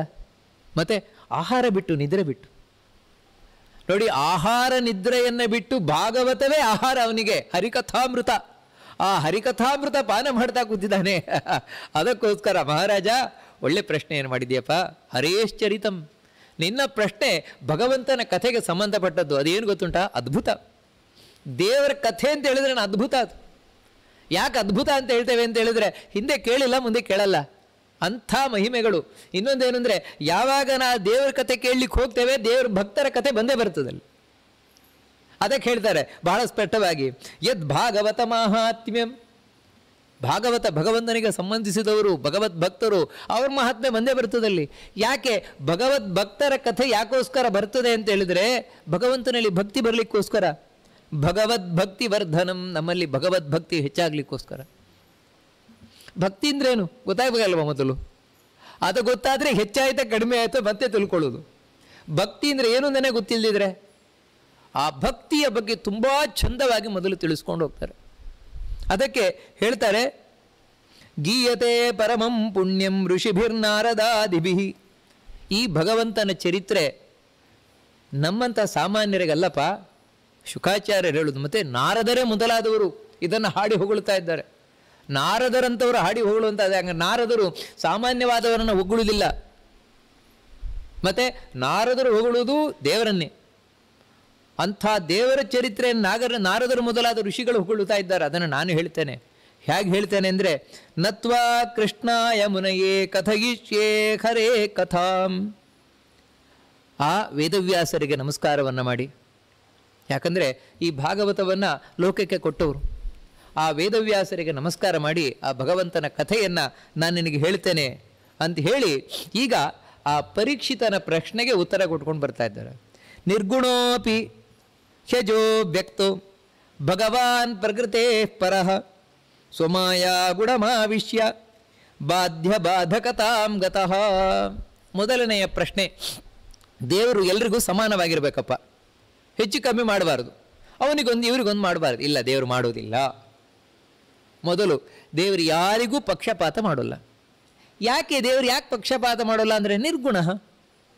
ನೋಡಿ, ಇದು ಉತ್ತರ. ನಾವು ಪಕ್ಷಪಾತ ಮಾಡ್ತೇವೆ. ಕಾರಣ ಏನು ಅಂತ ಹೇಳಿದ್ರೆ, ನಮ್ಮೊಳಗೆ ಕೂತಿರುವ ರಾಜಸ ತಾಮಸ ಸಾತ್ವಿಕ ಗುಣಗಳ ಕಾರಣ. ನೋಡಿ, ಹೇಗೆ ಅಂತ ಹೇಳಿದ್ರೆ, ಇವಾಗ ನಾನು ಸಾತ್ವಿಕನಾಗಿದ್ದೇನೆ ಎಂದು ತಿಳ್ಕೊಳ್ಳಿ. ಸಾತ್ವಿಕನಾಗಿದ್ದರೆ ನನಗೆ ಇಷ್ಟವಾಗುವವರು ಯಾರು ಅಂದರೆ ನನ್ನಂತೆ ಸಾತ್ವಿಕರು. ಇವಾಗ ನಾನು ರಾಜಸನಾಗಿದ್ದೇನೆ ಎಂದು ತಿಳ್ಕೊಳ್ಳಿ. ರಾಜಸ ವ್ಯಕ್ತಿಯಾಗಿದ್ದರೆ ನನಗೆ ಇಷ್ಟ ಆಗೋರು ಯಾರು ಅಂದರೆ ನನ್ನಂತೆ ರಾಜಸರು. ನಾನು ತಾಮಸನಾಗಿದ್ದೇನೆ ಎಂದು ತಿಳ್ಕೊಳ್ಳಿ. ನನಗೆ ಯಾರಿಷ್ಟ ಅಂದರೆ ನನ್ನಂತೆ ತಾಮಸರೇ ನನಗಿಷ್ಟ. ಸಾತ್ವಿಕರು ಇಷ್ಟ ಆಗೋಲ್ಲ, ರಾಜಸರು ಇಷ್ಟ ಆಗೋಲ್ಲ. ನೋಡಿ, ಯಾವತ್ತು ಈ ಮದ್ಯಪಾನ ಮಾಡ್ತಾನಲ್ವ, ಮದ್ಯಪಾನ ಮಾಡುವವನಿಗೆ ಯಾರು ಇಷ್ಟ ಆಗ್ತಾರೆ? ಅವನಂತೆ ಮದ್ಯಪಾನ ಮಾಡುವವರೇ ಇಷ್ಟ ಆಗ್ತಾರೆ ಹೊರತು ನಮ್ಮಂತೆ ಭಾಗವತ ಕೇಳೋರು ಇಷ್ಟ ಆಗ್ತಾರೆ? ಅವರಿಗೆ ಇಷ್ಟ ಆಗೋಲ್ಲ. ಯಾಕಂತ ಹೇಳಿದ್ರೆ, ಸಂಜೆ ಆದ್ಕೊಳ್ಳೆ ನಾವು ಭಾಗವತ ಕೇಳಲಿಕ್ಕೆ ಹೋಗ್ತೇವೆ. ಅವರೇ ಭಾಗವತ ಕೇಳಲಿಕ್ಕೆ ಹೋಗೋಣ ಅಂದರೆ ನನಗೆ ಬೇರೆಗೆ ಹೋಗ್ಲಿಕ್ಕೆ, ಬೇರೆ ಕಡೆ ಹೋಗ್ಲಿ ಅಂದರೆ. ನೋಡಿ, ಆ ವ್ಯಕ್ತಿ ಇಷ್ಟಪಡುವುದು ಯಾರು ಅಂದರೆ ನನ್ನಂತೆ ಯಾರು ಬರ್ತಾನೆ ಮದ್ಯಪಾನ ಮಾಡಲಿಕ್ಕೆ ಅಂದರೆ ತಾಮಸ ವ್ಯಕ್ತಿಗೆ ತಾಮಸ ವ್ಯಕ್ತಿಯೇ ಇಷ್ಟ, ಸಾತ್ವಿಕ ವ್ಯಕ್ತಿಗೆ ಸಾತ್ವಿಕ ವ್ಯಕ್ತಿ ಇಷ್ಟ. ಅಂದರೆ ಇದು ಅವರವ್ರ ಗುಣಕ್ಕನುಗುಣವಾಗಿ. ಉಳಿದವರಾಗೋಲ್ಲ. ಇವಾಗ ಸಾತ್ವಿಕನಾದ ವ್ಯಕ್ತಿಗೆ ರಾಜಸರು ಅಂದರೆ ಅಷ್ಟಕ್ಕಷ್ಟೇ. ಯಾಕಂತ ಹೇಳಿದ್ರೆ ಅವನು ಯಾವತ್ತೂ ದೇವರಲ್ಲೇ ಇರುವವನು ಸಾತ್ವಿಕ ವ್ಯಕ್ತಿ. ಅವನಿಗೆ ರಾಜಸರು ಅಂತ ಹೇಳಿದ್ರೆ ಮನೆ ಮಾರು ಇದರಲ್ಲೇ ಬಿದ್ದಿರೋನು, ಅಯ್ಯೋ ಏನು ಯಾವಾಗ ನೋಡಿದ್ರೆ ಸಂಸಾರದಲ್ಲೇ ಹಚ್ಕೊಂಡಿರ್ತಾರಲ್ಲ ಅಂತ ತಿಳ್ಕೊಳ್ತಾನೆ. ತಾಮಸರನ್ನು ಕಂಡ್ರಂತೂ ಆಗೋದೇ ಇಲ್ಲ. ಹಾಗೂ ಯಾರು ದೇವರನ್ನು ಕಂಡ್ರೆ ಆಗೋಲ್ಲ, ಅವರನ್ನು ಇವನಿಗೆ ಕಂಡ್ರೇ ಆಗೋಲ್ಲ. ಅಂದರೆ ನೋಡಿ, ಇಲ್ಲಿ ದ್ವೇಷ ಉಂಟು, ಪ್ರೀತಿ ಉಂಟು, ಎಲ್ಲ ಉಂಟು. ಇದಕ್ಕೇನು ಕಾರಣ ಅಂದರೆ 3 ಗುಣಗಳು. ನಮ್ಮಲ್ಲಿರುವ 3 ಗುಣಗಳು, ಪ್ರತಿಯೊಬ್ಬ ವ್ಯಕ್ತಿಯಲ್ಲಿ ಈ 3 ಗುಣ ಇದೆ. ಆ 3 ಗುಣಕ್ಕೆ ಅನುಗುಣವಾಗಿ ನಮ್ಮಲ್ಲಿ ಯಾವುದು ಹೆಚ್ಚಾಗಿದೆಯೋ ಅದಕ್ಕನುಗುಣವಾಗಿ ಇಷ್ಟ, ಕಷ್ಟ ಮುಂತಾದವುಗಳೆಲ್ಲ ಆಗ್ತದೆ. ದೇವರು ಹಾಗಲ್ಲ, ನಿರ್ಗುಣ. ದೇವರಿಗೆ ನಮ್ಮ ಹಾಗೆ 3 ಗುಣವೇ ಇಲ್ಲ. ಸಾತ್ವಿಕ, ರಾಜಸ, ತಾಮಸ ಗುಣಗಳೇ ಇಲ್ಲ ದೇವರಲ್ಲಿ. ಅದಕ್ಕಾಗಿ ದೇವರಿಗೆ ಇವರನ್ನು ಕಂಡ್ರೆ ಆಗತ್ತೆ, ಇವರನ್ನು ಕಂಡ್ರೆ ಆಗೋಲ್ಲ, ಹೇಳಲಿಕ್ಕೆ ಬರೋಲ್ಲ. ಯಾಕಂತ ಹೇಳಿದ್ರೆ ಆ ರೀತಿ ನೀವು ಹೇಳಲಿಕ್ಕೆ ಬೇಕಾದ ರೀಸನ್ನೇ ಇಲ್ವಲ್ಲ, ಅಲ್ಲಿ ಕಾರಣವೇ ಇಲ್ವಲ್ಲ. ಏನು ಕಾರಣ? ನಮ್ಮ ಹಾಗೆ ತ್ರಿಗುಣ ಇಲ್ವೇ ಇಲ್ಲ ದೇವರಲ್ಲಿ. ಹಾಗಿದ್ರೂ ಕೂಡ ದೇವರು ಯಾವ ರೀತಿ ಸಮಾನವಾಗಿ ವರ್ತಿಸ್ತಾನೆ ತುಂಬ ಚೆನ್ನಾಗಿ ಹೇಳ್ತಾರೆ. ನಿರ್ಗುಣ ಅಪಿ ಅಜಃ. ಇನ್ನೊಂದೇನಂತ ಹೇಳಿದ್ರೆ, ಕೆಲವೊಮ್ಮೆ ನಮ್ಮಲ್ಲಿ ಇಲ್ಲದೆ ಇದ್ರೂ ಕೂಡ ಬಂದ್ಬಿಟ್ಟಿರ್ತದೆ, ಜೆನೆಟಿಕ್ ಆಗಿ ಆನುವಂಶಿಕವಾಗಿ ಬಂದಿರ್ತದೆ ಕೆಲವರಲ್ಲಿ. ಅದಕ್ಕೇನಂತ ಹೇಳಿದ್ರೆ, ಉದಾಹರಣೆಗೆ ಹೇಳಬೇಕಾದ್ರೆ ದೈತ್ಯರಿಗೆ ದೇವತೆಗಳನ್ನು ಕಂಡ್ರೇನೇ ಆಗೋಲ್ಲ. ಅಲ್ಲಿ ಇಷ್ಟ ಕಷ್ಟ ಪ್ರಶ್ನೆನೇ ಇಲ್ಲ. ಮತ್ತೇನಂದ್ರೆ ಅದು ಜಾತಿ ವೈರ, ಜಾತಿಯಿಂದಲೇ ಬಂದದ್ದು. ಯಾವ ರೀತಿ ನೋಡಿ, ಬೆಕ್ಕಿಗೆ ಇಲಿಯನ್ನು ಕಂಡ್ರೆ ಆಗೋಲ್ಲ, ಹಾವಿಗೆ ಮುಂಗ್ಸಿಯನ್ನು ಕಂಡ್ರೆ ಆಗೋಲ್ಲ. ಅದರಲ್ಲಿ ಅದಕ್ಕೆ ನೋ ಎಕ್ಸೆಪ್ಷನ್ ಅಟ್ ಆಲ್. ಯಾವುದೋ ಒಂದು ಮುಂಗ್ಸಿಗೆ ಹಾವಾಗತ್ತೆ ಅಂತ ಇಲ್ವೇ ಇಲ್ಲ. ನೋಡಿ, ಯಾವುದೋ ದೈವ ಬೆಕ್ಕು ಇಲಿ ಫ್ರೆಂಡ್ ಅಂತ ಹೇಳಲಿಕ್ಕೆ ಇಲ್ಲ. ಯಾಕಂತ ಹೇಳಿದ್ರೆ ಇಲ್ಲಿವರೆಗೆ ಒಂದು ಬೆಕ್ಕು ಇಲಿಗೆ ಫ್ರೆಂಡ್ ಆದದ್ದು ಇಲ್ವೇ ಇಲ್ಲ. ಯಾಕಂದರೆ ಇಲಿ ಕಣ್ತಾ ಬೆಕ್ಕು ತಿಂದಾಕುದೆ. ಯಾಕಂದರೆ ಅದು ಜಾತಿ ವೈರ. ಒಂದೊಮ್ಮೆ ಈ ರೀತಿ ಏನಾದರೂ ಜಾತಿ ವೈರ ಇಲ್ವೇ ಇಲ್ಲ. ಅದು ಕೇಳ್ತಾರೆ ಭಗವಂತನಿಗೆ ಜಾತಿಯೇ ಇಲ್ಲ. ಯಾಕಂದರೆ ಅವನು ಹುಟ್ಟುದೇ ಇಲ್ವಲ್ಲ, ಅಜಃ. ದೇವರು ಹುಟ್ಟದವನು. ಹುಟ್ಟಿದ ಅಂತ ಹೇಳಿದ್ರೆ ಏನೋ ಅಪ್ಪ ಅಮ್ಮಂದು ಬಂತು ಹಾಗೆ ಹೇಗೆ ಅಂತ ಹೇಳೋದು. ಹುಟ್ಟುವುದೇ ಇಲ್ಲ ದೇವರು. ಅಲ್ರಿ, ಕೃಷ್ಣನಾಗಿ ಹುಟ್ಟು ಬರಲಿಲ್ವ ಅವಾಗ ಅಂತ ಹೇಳಿದ್ರೆ ಅದಕ್ಕೆ ಹೇಳಿದ್ದು, ಜನ್ಮವೆಂಬುದು ಅವತಾರ. ಏನು ಕೃಷ್ಣ ಹುಟ್ಟಿ ಬಂದದ್ದು ಅಂತ ಹೇಳಿದ್ರೆ ನಮ್ಮ ಹಾಗೆ ನಿಮ್ಮ ಹಾಗೆ ಅಲ್ಲ. ಮತ್ತೇನಂದರೆ ಕೇವಲ ಕಾಣಿಸಿಕೊಂಡದ್ದಷ್ಟೇ. ಚಂದ್ರ ಆಕಾಶದಲ್ಲಿ ಮೂಡಿದ ಅಂತ ಹೇಳಿದ್ರೆ ಅಲ್ಲಿವರೆಗೆ ಇರಲಿಲ್ಲ ಅಂತಲ್ಲ, ನಮ್ಮ ಕಣ್ಣಿಗೆ ಕಾಣ್ತಾ ಇರಲಿಲ್ಲ. ಅವಾಗ ಕಂಡ. ಹಾಗೇನೆ ಕೃಷ್ಣ ಅಲ್ಲಿವರೆಗೆ ಇರಲಿಲ್ಲ ಅಂತಲ್ಲ, ಇದ್ದವನು ಕಾಣಲಿಲ್ಲ. ಯಾವ ಕ್ಷಣದಲ್ಲಿ ನನ್ನನ್ನು ಇಲ್ಲಿ ತೋರಿಸಿಕೊಳ್ಳಬೇಕು ಅಂತ ಇಷ್ಟಪಟ್ಟ ಅವಾಗ ಕಂಡ. ಇದೇ ಪ್ರಾದುರ್ಭಾವ, ಅವತಾರ. ಅದಕ್ಕೆ ನಾವು ದೇವರ ಅವತಾರ ಅಂತ ಹೇಳುವುದು, ನಮ್ಮ ಹುಟ್ಟು ಅಂತ ಹೇಳುವುದು ಹೊರತು ನಮ್ಮ ಅವತಾರ ಅಂತ ಹೇಳಲ್ಲ. ನೋಡಿ, ಯಾವುದೇ ಕಾರಣಕ್ಕೂ ನನ್ನ ಅವತಾರ ಇಷ್ಟನೇ ತಾರೀಕಾಯ್ತು ಹೇಳಲ್ಲ ಯಾರು. ಮತ್ತೇನಂದರೆ ನನ್ನ ಜನ್ಮ ಈ ರೀತಿ ಹೇಳುವುದು. ದೇವರದ್ದು ಅವತಾರ ಅಂತ ಹೇಳುವುದು. ಯಾಕಂತ ಹೇಳಿದ್ರೆ ದೇವರು ಇಳಿದು ಬರುವವನು, ಕಾಣಿಸಿಕೊಳ್ಳುವವನು ನಮಗೆ. ನೋಡಿ, ಈ ಕಾರಣದಿಂದಾಗಿ ದೇವರಿಗೆ ನಮ್ಮ ಹಾಗೆ ಜೆನೆಟಿಕ್ ಆಗಿ ಏನೋ ಬಂದಿದೆ, ದ್ವೇಷ ಇಲ್ಲ, ಅದು ಕೂಡ ಇಲ್ಲ. ಗುಣಗಳಿಂದಾಗಿ ಬರೋಲ್ಲ, ಮತ್ತು ಜಾತಿಯಿಂದಾಗಿ ಇಲ್ಲ ದೇವರಿಗೆ ದ್ವೇಷ ಮುಂತಾದವುಗಳು. ಹಾಗಿದ್ರೂ ಕೂಡ ಭಗವಾನ್ ಪ್ರಾಕೃತೇ ಪರಃ. ಯಾಕೆ ಈ ರೀತಿ ದೇವರಿಗೆ? ಅಲ್ಲ, ಯಾವಾಗಾದರೂ ನಮ್ಮ ಹಾಗೆ ಇವಾಗ ಗುಣಗಳ ಸಂಬಂಧ, ಸಾತ್ವಿಕ, ರಾಜಸ, ತಾಮಸ ಗುಣಗಳು ಯಾವಾಗಾದರೂ ದೇವರಿಗೂ ಬಂದು ಅಂಟ್ಕೊಂಡು ಬಿಟ್ರೆ, ಯಾವುದೇ ಕಾರಣಕ್ಕೆ, ಇವಾಗ ಉದಾಹರಣೆಗೆ ಹೇಳೋದಾದ್ರೆ ನಾವು ಬಿಳಿ ವಸ್ತ್ರ ಉಟ್ಕೊಂಡಿರ್ತೇವೆ ಅಂತ ತಿಳ್ಕೊಳ್ಳಿ. ಬಿಳಿ ವಸ್ತ್ರ ಉಟ್ಕೊಂಡಿದ್ರು ಕೂಡ ಇದನ್ನು ಕೊಳೆ ಮಾಡ್ಕೊಳ್ಬೇಕು ಅಂತ ಆಸೆ ಇದೆಯಾ ನಮಗೆ? ಇಲ್ಲ. ಯಾಕಂದರೆ ಕೊಳೆ ಆದರೆ ನಾಳೆ ಒಗಿಬೇಕಲ್ವ ಮತ್ತೆ. ನೋಡಿ, ಅದಕ್ಕೋಸ್ಕರ ಆದಷ್ಟು ಸ್ವಚ್ಛವಾಗಿರಲಿ ಅಂತಲೇ ನಾವು ಪ್ರಯತ್ನ ಪಡ್ತೇವೆ. ಆದರೆ 4 ಸಲ ರಸ್ತೆಗೆ ಹೋದ್ ಬಂದ ಕೂಡಲೇ ಕೊಳೆ ಆಗುತ್ತದೆ. ಹೇಗೆ ಅಂದರೆ ರಸ್ತೆಯಲ್ಲಿರುವ ಧೂಳು ಬಂದು ಅಂಟುಕೊಳ್ತದೆ, ನಮಗೆ ಬೇಡ ಅಂದರೂ ಬಂದು ಅಂಟುಕೊಳ್ತದೆ. ಹಾಗೇನೆ ಅಂದರೆ ಅದೇ ಧೂಳು ಅಂತ ಹೇಳಿದ್ರೆ ರಜೋಗುಣ. ಹಾಗೆ ದೇವರಿಗೆ ರಜೋಗುಣ ಬಂದು ಅಂಟುಕೊಳ್ತು ಅಂತ ಹೇಳಿದರೆ, ಹಾಗೆ ತಿರುಗುತ್ತಾ ಇರಬೇಕಾದ್ರೆ ನಮ್ಮಂಥ ರಾಜಸರು ಇರ್ತಾರಲ್ವ, ರಾಜಸರ ಮಧ್ಯೆ ದೇವರಲ್ಲಿ ಇರಬೇಕಾದ್ರೆ ನಮ್ಮ ರಜೋಗುಣ ದೇವರಿಗೊಂಚೂರು ಅಂಟುಕೊಂಡ್ಬಿಟ್ರೆ. ಅದೇ ರೀತಿ ನೋಡಿ, ಕತ್ತಲೆಯಲ್ಲಿ ನಾವು ಹೋದರೆ ನಾವು ಕಪ್ಪಾಗ್ತೇವೆ ಬೆಳಕಾಗುವವರೆಗೆ. ಹಾಗೆ ದೇವರಿಗೆ ತಮೋಗುಣದ ಸಂಪರ್ಕ ಆದರೆ ಇಲ್ಲವೇ ಇಲ್ಲ ಅಂತ ಹೇಳ್ತಾರೆ. ಸಾತ್ವಿಕ, ರಾಜಸ, ತಾಮಸ ಈ 3 ಗುಣಗಳ ಸಂಪರ್ಕವೂ ದೇವರಿಗಾಗೋಲ್ಲ. ಯಾಕಂದರೆ ಪ್ರಕೃತೇ ಪರಃ. ಅವನು ಪ್ರಕೃತಿಯನ್ನು ಮೀರಿ ನಿಂತವನು. ಪ್ರಕೃತಿಗೆ ಅಭಿಮಾನಿಯಾದ ಲಕ್ಷ್ಮೀದೇವಿಯೇ ಶ್ರೀ ಭೂ ದುರ್ಗಾ ರೂಪದಿಂದ ಅವನ ಕಾಲದಾಸಿ. ಅವಳು ಕಾಲಬುಡದಲ್ಲಿ ದಾಸಿಯಾಗಿದ್ದಾಳೆ. ಅಂದರೆ 3 ಗುಣಗಳು ಭಗವಂತನ ಕಾಲ ಬುಡದಲ್ಲಿರೋದು, ಅಲ್ಲಿಂದ ಮೇಲಕ್ಕೆ ಬರುವುದೇ ಇಲ್ಲ. ಯಾಕಂದರೆ ಬರುವ ತಾಕತ್ತೇ ಇಲ್ಲ ಅದಕ್ಕೆ. ಹಾಗಿರಬೇಕಾದ್ರೆ 3 ಗುಣಗಳು ದೇವರಿಗೆ ಏನು ಮಾಡಿ ಆಯಿತು? ಏನೂ ಮಾಡಲ್ಲ. ಇದರಿಂದ ಏನು ಅಂತ ಹೇಳಿದ್ರೆ ದೇವರಿಗೆ ಯಾವತ್ತೂ ಪಕ್ಷಪಾತ ಇಲ್ಲ, ಯಾರಲ್ಲೂ ಪಕ್ಷಪಾತ ಇಲ್ಲ. ಭಾಗವತ ನಮಗೆ ಕೊಡ್ತಾ ಇರುವ ಉತ್ತರ. ಅದರಿಂದಾಗಿ ನಮ್ಮ ಮನಸ್ಸಿನಲ್ಲಿ ಯಾವತ್ತೂ ಬರಲೇಬಾರದು, ದೇವ್ರು ಯಾಕೆ ನನಗೆ ಈ ರೀತಿ ಮಾಡ್ತಾ ಇದ್ದಾನೆ, ದೇವ್ರು ಯಾಕೆ ನನಗೆ ಈ ರೀತಿ ಕೆಟ್ಟದ್ದು ಮಾಡ್ತಾ ಇದ್ದಾನೆ, ನೋಡಿ ಅವ್ರಿಗಾದರೆ ಯಾಕೆ ಕೊಡ್ತಾನೆ, ನಮಗೇನು ಕೊಡುವುದೇ ಇಲ್ಲ ದೇವರು. ಈ ರೀತಿ ಯಾವತ್ತೂ ಈ ಪಕ್ಷಪಾತ ಧೋರಣೆಯನ್ನು ದೇವರಲ್ಲಿ ಮಾಡಲೇಬಾರದು. ನಾವು ಯಾವತ್ತಿಗೂ ಮಾಡಬಾರ್ದು. ಅಲ್ಲ, ಮತ್ತೇನು ದೇವರದ್ದು ಅಂದರೆ ನೋಡಿ, ಹೇಗೆ ದೇವರು ಎಲ್ಲರಲ್ಲೂ ಸಮಾನವಾಗಿ ವರ್ತಿಸ್ತಾನೆ ಅಂತ ಹೇಳಿದ್ರೆ ಅದನ್ನೇ ತುಂಬ ಚೆಂದಾಗಿ ಹೇಳ್ತಾರೆ. ಸ್ವಮಾಯ ಗುಣಮಾವಿಶ್ಯ ಬಾಧ್ಯ ಬಾಧಕತಾಂ ಗತಃ. ದೇವತೆಗಳಿಗೂ ದೈತ್ಯರಿಗೂ ಯುದ್ಧ ಆಯಿತು. ಇವಾಗ ಪರೀಕ್ಷಿತನ ಆಕ್ಷೇಪ ಏನು ಅಂತ ಹೇಳಿದ್ರೆ, ದೇವರು ದೈತ್ಯರ ಪಕ್ಷದಲ್ಲಿ ದೈತ್ಯರನ್ನು ಕೊಲ್ತಾನೆ, ದೇವತೆಗಳನ್ನು ಗೆಲ್ಲಿಸ್ತಾನೆ, ದೇವತೆಗಳೊಳಗೆ ಕೂತು ಅವರನ್ನು ಗೆಲ್ಲಿಸ್ತಾನೆ. ಈ ರೀತಿ ಸ್ವಾರಸ್ಯ ಏನು ಅಂತ ಹೇಳಿದ್ರೆ ಅದನ್ನು ಹೇಳ್ತಾರೆ, ದೇವರು ಸ್ವಮಾಯ ಗುಣಂ ಆವಿಷ್ಯ, ತನ್ನ ಇಚ್ಛೆಯಂತೆ ಇರುವ 3 ಗುಣಗಳು ಸಾತ್ವಿಕ, ರಾಜಸ, ತಾಮಸ. ಆ ಗುಣಗಳಿಂದ ಬಂದಿರುವಂಥವ್ರು ಯಾರು ಅಂದರೆ ಸಾತ್ವಿಕ ಗುಣದಿಂದ ಬಂದವರು ದೇವತೆಗಳು, ತಾಮಸ ಗುಣದಿಂದ ಬಂದವರು ದೈತ್ಯರು, ರಾಜಸ ಗುಣದಿಂದ ನಾವು ಮನುಷ್ಯರು. ಅವರೊಳಗೆ ದೇವರೇ ಕೂತ್ಕೊಳ್ಳೋದು. ಇವಾಗ ದೇವತೆಗಳು ಯುದ್ಧದಲ್ಲಿ ಗೆಲ್ತಾರೆ ಅಂತ ಹೇಳಿದ್ರೆ ಅದಕ್ಕೆ ಕಾರಣ ಅವರೊಳಗೆ ಕೂತಿರುವ ದೇವರು. ದೈತ್ಯರಿದ್ದಾರಲ್ವಾ, ದೈತ್ಯರೊಳಗೆ ಕೂತು ಸೋಲುವವರು ಯಾರು ಗೊತ್ತುಂಟಾ? ದೈತ್ಯರಲ್ಲ, ಇವನೇ ದೇವರೇ. ದೈತ್ಯರ ಒಳಗೆ ಕೂತು ಸೋಲುವವನು ದೇವರೇ, ದೇವತೆಗಳ ಒಳಗೆ ಕೂತು ಗೆಲ್ಲುವವನು ದೇವರೇ. ಯಾಕಂತ ಹೇಳಿದ್ರೆ ತತ್ರ ತತ್ರ ಸ್ಥಿತೋ ವಿಷ್ಣು ತತ್ತಚ್ಛಕ್ತಿ ಪ್ರಬೋಧಯನ್ ಅಂತ ಹೇಳಿದಾಗೆ ದೇವರು ಪ್ರತಿಯೊಂದು ವಸ್ತುವಿನ ಒಳಗೂ ಇದ್ದಾನಲ್ವ, ಅವನಿಲ್ದಿರ ನಡೆಯುವುದಿಲ್ಲ. ಇದು ಯಾಕಂತ ಹೇಳಿದ್ರೆ 2 ಗೊಂಬೆಗಳನ್ನು ಮಗುವಿಗೆ ಆಟ ಆಡಲಿಕ್ಕೋಸ್ಕರ ತಂದಿದ್ದೇವೆ. ಅದಕ್ಕೆ ನಾವು ಸ್ವಿಚ್ ಆನ್ ಮಾಡಿಬಿಟ್ರೆ, ಯಾಕಂದರೆ ಅದಕ್ಕೆ ಕರೆಂಟ್ ಕನೆಕ್ಷನ್ ಇದೆ, ಕರೆಕ್ಟ್ ಕನೆಕ್ಷನ್ ಕೊಟ್ಟು ಕೂಡಲೇ ಒಂದು ಡಿಶಿಮ್ ಹೊಡಿತದೆ, ಇನ್ನೊಂದು ಡಿಶಿಮ್ ಹೊಡಿತದೆ, ಹೊಡೆದು 2 ನಿಮಿಷಕ್ಕೆ ಒಂದು ಬೀಳ್ತದೆ, ಇನ್ನೊಂದು ಹೇಳ್ತದೆ. ಈ ರೀತಿ ನಡೀತಾ ಇದೆ. ವಾಸ್ತವಿಕವಾಗಿ 2 ಗೊಂಬೆಗಳು ಆಟ ಆಡ್ಕೊಳ್ತಾ ಇದ್ದಾವೆ. 2 ಗೊಂಬೆಗಳು ಆಟ ಆಡ್ಕೊಳ್ತಾ ಇರುವುದು ಯಾವುದರಿಂದ? ಎಲೆಕ್ಟ್ರಿಸಿಟಿಯಿಂದ, ಕರೆಂಟಿಂದ. ಕರೆಂಟ್ ಆಫ್ ಮಾಡಿಬಿಟ್ಟು ಅಂದರೆ 2 ಗೊಂಬೆ ಹಾಗೆ ನಿಲ್ತು. ಯಾವ್ದು ಸೋಲು ಇಲ್ಲ, ಯಾವ್ದು ಗೆಲ್ಲೂ ಇಲ್ಲ. ಯಾವ ಗೊಂಬೆ ಸೋಲು ಇಲ್ಲ, ಯಾವ ಗೊಂಬೆ ಗೆಲ್ಲೂ ಇಲ್ಲ. ಮತ್ತೆ ಸ್ವಿಚ್ ಆಫ್ ಮಾಡಿದ್ವಾ, ಶುರುವಾಯಿತು. ಒಂದು ಸೋಲ್ತು, ಒಂದು ಗೆಲ್ತು, ಒಂದು ಸೋಲ್ತು ಅಂತ ಹೇಳಿದ್ರೆ ಈ ಸೋಲು ಗೆಲುವು ನಿರ್ಧಾರ ಆಗ್ತಾ ಇರುವುದು 2 ಗೊಂಬೆಗಳಿಂದಲ್ಲ, ಒಳಗೆ ಕೂತಿರುವ ಎಲೆಕ್ಟ್ರಿಸಿಟಿಯಿಂದ.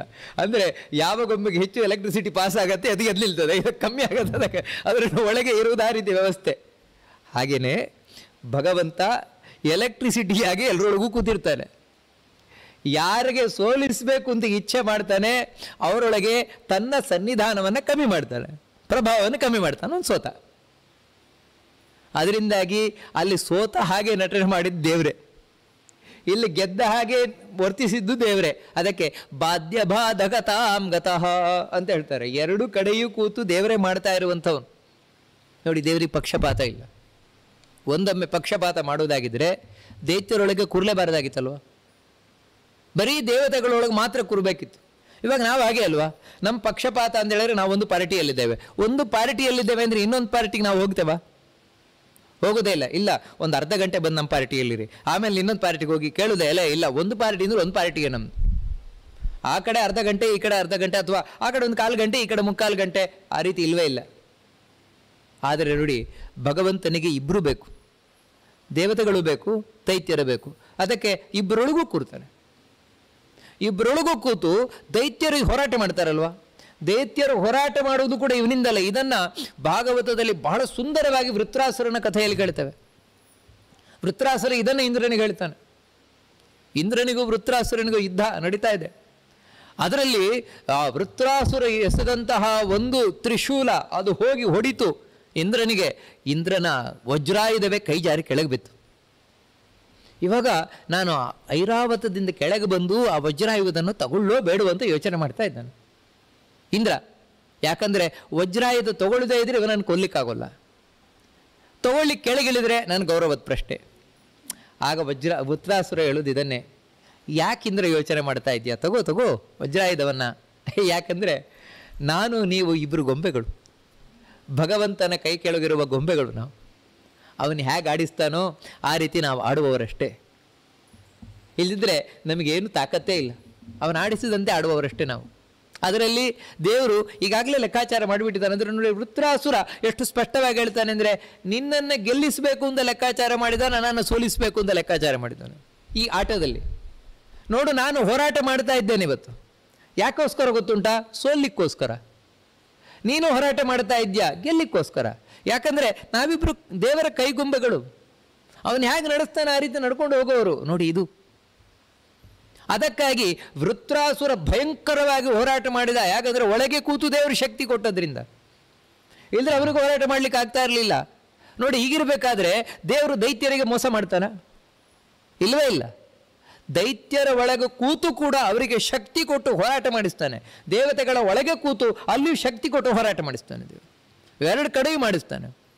ಅದರಲ್ಲಿ ನೋಡಿ, ದೈತ್ಯರೇ ಯಾವಾಗಲೂ ಸೋಲ್ತಾರೆ ಅಂತಿಲ್ಲ. ಕೆಲವೊಮ್ಮೆ ದೇವತೆಗಳು ಸೋಲುದುಂಟಲ್ವ. ಆ ದೇವತೆಗಳು ಸೋತಾಗಲೇ ದೈತ್ಯರು ಸ್ವರ್ಗಾಧಿಪತ್ಯವನ್ನು ಪಡೆಯುವುದು. ಈ ರೀತಿ ಆಗ್ತದಲ್ವ. ಅದಕ್ಕೇನು ಕಾರಣ? ದೈತ್ಯರೊಳಗೆ ದೇವರು ಕೂತು ಗೆಲ್ಲಿಸಿದ ಕಾರಣ ಅಲ್ವಾ. ನೋಡಿ, ಇದನ್ನು ಬಲಿಚಕ್ರವರ್ತಿ ಸ್ಪಷ್ಟ ಹೇಳ್ತಾನೆ. ಇದೆಲ್ಲ ಭಾಗವತದಲ್ಲಿ ಬರುವ ವಿಚಾರ. ಎಲ್ಲ ದೈತ್ಯರು ವಾಮನನೊಟ್ಟಿಗೆ ಯುದ್ಧಕ್ಕೆ ಬಂದಾಗ ಹೋಗಬೇಡಿ, ಹಿಂದೆ ನಾನು ಸ್ವರ್ಗದ ಅಧಿಪತಿಯಾದದ್ದು ಇವನಿಂದಲೇ ಅಂತ ಹೇಳ್ತಾರೆ. ಇವನೇ ನಮಗೆ ಅನುಗ್ರಹ ಮಾಡಿದ್ದ, ಅದಕ್ಕೆ ನಾವು ಸ್ವರ್ಗದ ಅಧಿಪತಿಗಳಾಗಿದ್ದೆ ನಾನು. ಇವಾಗ ಅದೇ ದೇವರು ದೇವತೆಗಳಿಗೆ ಅನುಗ್ರಹ ಮಾಡಿದ್ದಾನೆ, ಅದಕ್ಕೆ ಇವಾಗ ಅವರು ಗೆಲ್ತಾ ಇದ್ದಾರೆ. ಮುಂದೆ ನಮಗೊಂದು ಅವಕಾಶ ಕೊಡ್ತಾನೆ. ನೋಡಿ, ಬಲಿಚಕ್ರ ಹೇಳೋದು, ನಮಗೊಂದು ಅವಕಾಶ ಕೊಡ್ತಾನೆ ಮುಂದೆ ದೇವರು, ಅವಾಗ ಮತ್ತೆ ನಾವು ಸ್ವರ್ಗದ ಆಧಿಪತ್ಯ ಪಡೆಯೋಣ ಅಂತ. ನೋಡಿ, ಇದು ಅದಕ್ಕೆ ನಿಜವಾಗ್ಲೂ ಕೂಡ ಇಬ್ಬರ ಒಳಗೂ ಕೂತು ಕೆಲಸವನ್ನು ಮಾಡ್ತಾ ಇರುವನು ದೇವರೇ. ಒಬ್ಬರೊಳಗೆ ಗೆಲ್ಲಿಸ್ತಾನೆ, ಒಬ್ಬರೊಳಗೆ ಸೋಲಿಸ್ತಾನೆ.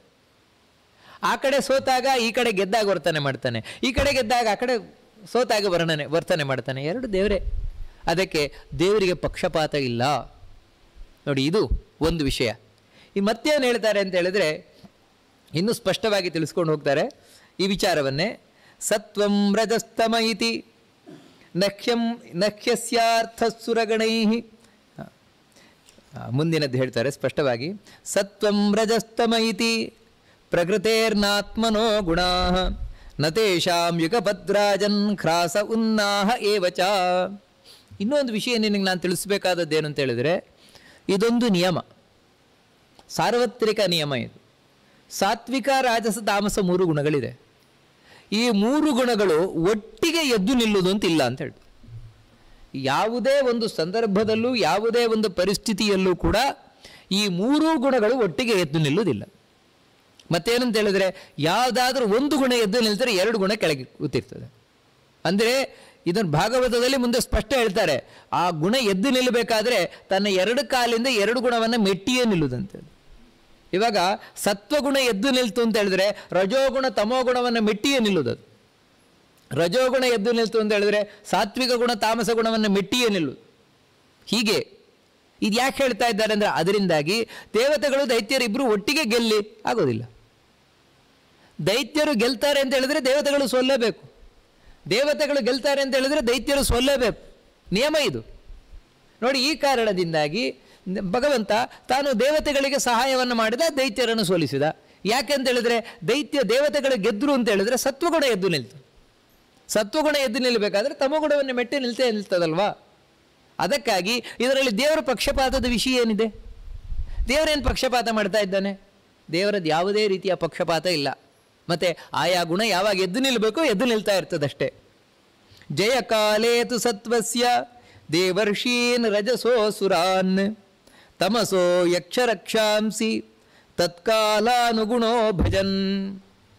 ಯಾವಾಗ ದೇವರಿಗೆ ಸತ್ವಗುಣಕ್ಕೆ ಗೆಲುವನ್ನು ಉಂಟು ಮಾಡಬೇಕು ಅಂತ ಕಾಣಿಸ್ತದೆ, ಆವಾಗ ದೇವತೆಗಳನ್ನು ಗೆಲ್ಲಿಸ್ತಾನೆ. ಯಾವಾಗ ರಜೋಗುಣಕ್ಕೆ ಗೆಲುವನ್ನು ಉಂಟು ಮಾಡಬೇಕು ಅಂತ ದೇವರು ಇಚ್ಛೆ ಪಡ್ತಾನೆ, ಆವಾಗ ಮನುಷ್ಯರಿಗೆ. ಅದೇ ತಮೋಗುಣಕ್ಕೆ ಗೆಲುವನ್ನು ಉಂಟು ಮಾಡಬೇಕು ಅಂತ ಯಾವಾಗ ಇಚ್ಛಿಸ್ತಾನೆ, ಆವಾಗ ದೈತ್ಯರಿಗೆ, ಯಕ್ಷರಿಗೆ, ರಾಕ್ಷಸರಿಗೆ ಅವರಿಗೆ ಗೆಲುವು. ದೇವರು ಇಚ್ಛಿಸುವಂಥದ್ದು ತತ್ತತ್ ಕಾಲ. ಇದು ಯಾವಾಗ ಅಂತ ಹೇಳಿದ್ರೆ ಆಯಾ ಕಾಲದಲ್ಲಿ, ಇಂತಿಂಥ ಕಾಲದಲ್ಲಿ ಇಂತಿಂಥವ್ರು ಗೆಲ್ಲಬೇಕು. ಇವಾಗ ಉದಾಹರಣೆ ಗೆಲ್ಲಬೇಕಾದ್ರೆ ಮಧ್ಯರಾತ್ರಿಯಲ್ಲಿ ದುಷ್ಟಶಕ್ತಿಗಳಿಗೆ ಗೆಲುವು. ಅವಾಗ ಮಧ್ಯರಾತ್ರಿಯಲ್ಲಿ, ಯಾಕಂತ ಹೇಳಿದ್ರೆ ದೇವ್ರ ಇಚ್ಛೆ ಅದು. ಈಗ ತಮೋಗುಣವೇ ಗೆಲ್ಲಬೇಕು ಅಂತ. ಆ ಕಾರಣದಿಂದ ಹೇಳೋದು ಮಧ್ಯರಾತ್ರಿಯಲ್ಲಿ ಹೊರಗೆ ಹೋಗಬೇಡಿ, ಮಧ್ಯರಾತ್ರಿಯಲ್ಲಿ ಒಳ್ಳೆ ಕೆಲಸ ಮಾಡಬೇಡಿ. ಕಾರಣ ಏನಂತ ಹೇಳಿದ್ರೆ ಅದು ದೇವ್ರ ಇಚ್ಛೆ. ಅದೇ ಬೆಳಗಿನ ಜಾವ ಬ್ರಾಹ್ಮಿ ಮುಹೂರ್ತ, ಅಲ್ಲಿ ಸಚ್ಛಕ್ತಿಗಳಿಗೆ ಗೆಲುವು. ಅದಕ್ಕೆ ಅವಾಗ ಧ್ಯಾನ, ಪೂಜೆ, ಜಪ ಇದೆಲ್ಲ ಆ ಸಮಯದಲ್ಲಿ ಮಾಡುವುದು. ಯಾಕಂತ ಹೇಳಿದ್ರೆ ಅವಾಗ ತಮೋಗುಣಕ್ಕೆ ಜಯ ಇಲ್ಲ, ಸತ್ವಗುಣಕ್ಕೆ. ಅದೇ ಮಧ್ಯಾಹ್ನ ಆದಾಗೆ ರಜೋಗುಣಕ್ಕೆ. ಸತ್ವ ತಮಸ್ಸು 2 ಕಡಿಮೆ, ರಜೋಗುಣ. ಅದಕ್ಕೋಸ್ಕರ ಇವಾಗ ಹೇಗಂತ ಹೇಳಿದ್ರೆ ಗಾಢ ನಿದ್ರೆಯೂ ಬರೋಲ್ಲ, ಆ ಕಡೆ ಎಚ್ಚರವೂ ಇರೋಲ್ಲ, ಮತ್ತೇನಂತ ಕಣ್ಕುರ್ತಾ ಇರೋದು. ಏನು ರಜೋಗುಣ ಅಂದರೆ ಅಲ್ಲ, ನಿದ್ರೆ ಬಂದರೆ ಹೋಗಿ ಮಲ್ಕೊಳ್ಳಿಕ್ಕಾದ್ರೂ ಮಲ್ಕೊಳ್ಬೋದು, ಆ ಕಡೆ ಆಗೋಲ್ಲ. ಸೀದಾ ಎಚ್ಚರವ ಅದು ಇಲ್ಲ. ಅಂದರೆ ರಜೋಗುಣ ನೋಡಿ ಹಾಗೆ ಮಧ್ಯ, 2ರ ಮಧ್ಯದಲ್ಲಿ. ಯಾಕಂತ ಹೇಳಿದ್ರೆ ಈ ಸಮಯ ಹೀಗಿರಬೇಕು ದೇವ್ರ ಲೆಕ್ಕಾಚಾರ ಮಾಡಿದ. ಹೀಗೆ ಆಯಾ ಕಾಲದಲ್ಲಿ ಯಾವ್ಯಾವುದನ್ನು ಗೆಲ್ಲಿಸಬೇಕು, ಯಾವ್ಯಾವುದನ್ನು ಸೋಲಿಸಬೇಕು ದೇವರು ಲೆಕ್ಕಾಚಾರ ಮಾಡಿದ್ದಾನೆ. ಅದಕ್ಕನುಗುಣವಾಗಿ ಗೆಲ್ಲಿಸ್ತಾ ಇರ್ತಾನೆ. ಇಲ್ಲಿ ಪಕ್ಷಪಾತ ಏನಿದೆ ದೇವರದ್ದು? ಪಕ್ಷಪಾತದ ವಿಷಯವೇ ಇಲ್ಲ. ಅಂದರೆ ಯಾವುದೇ ಕಾರಣಕ್ಕೂ ಕೂಡ ದೇವರು ಯಾವುದೋ ಒಂದು ಪಕ್ಷವನ್ನು ವಹಿಸ್ಕೊಳ್ತಾನೆ ಅಂತ ಹೇಳಲಿಕ್ಕೆ ಬರುವುದೇ ಇಲ್ಲ. ಮತ್ತೆ ದೇವರು ಯಾವತ್ತೂ ಕೂಡ ಯಾವ ಕಾಲದಲ್ಲಿ ಏನು ಮಾಡಬೇಕು ಅದು ಮಾಡ್ತಾ ಇರ್ತಾನೆ. ಯದಾ ಶಿಶಿರ್ ಜ್ಯೋತಿರಾದಿರಿವಾ ಭಾತಿ ಸಂಘಾತಾನ್ನ ವಿಭೀಚ್ಯತೆ ವಿನ್ನತ್ಯಾತ್ಮಾನಮಾತ್ಮಸ್ಥಂ ಮಥಿತ್ವಾ ಕವಯೋಂತತಃ. ಇಷ್ಟೆಲ್ಲ ದೇವರು ಒಳಗಿದ್ದರೂ ಕೂಡ ಗೊತ್ತಾಗೋದಿಲ್ಲ ಅಂತ ಹೇಳ್ತಾನೆ. ಜ್ಯೋತಿ ಆದಿರಿವಾ ಭಾತಿ ಸಂಘಾತಾನ್ನ ವಿವಿಚ್ಯತೆ.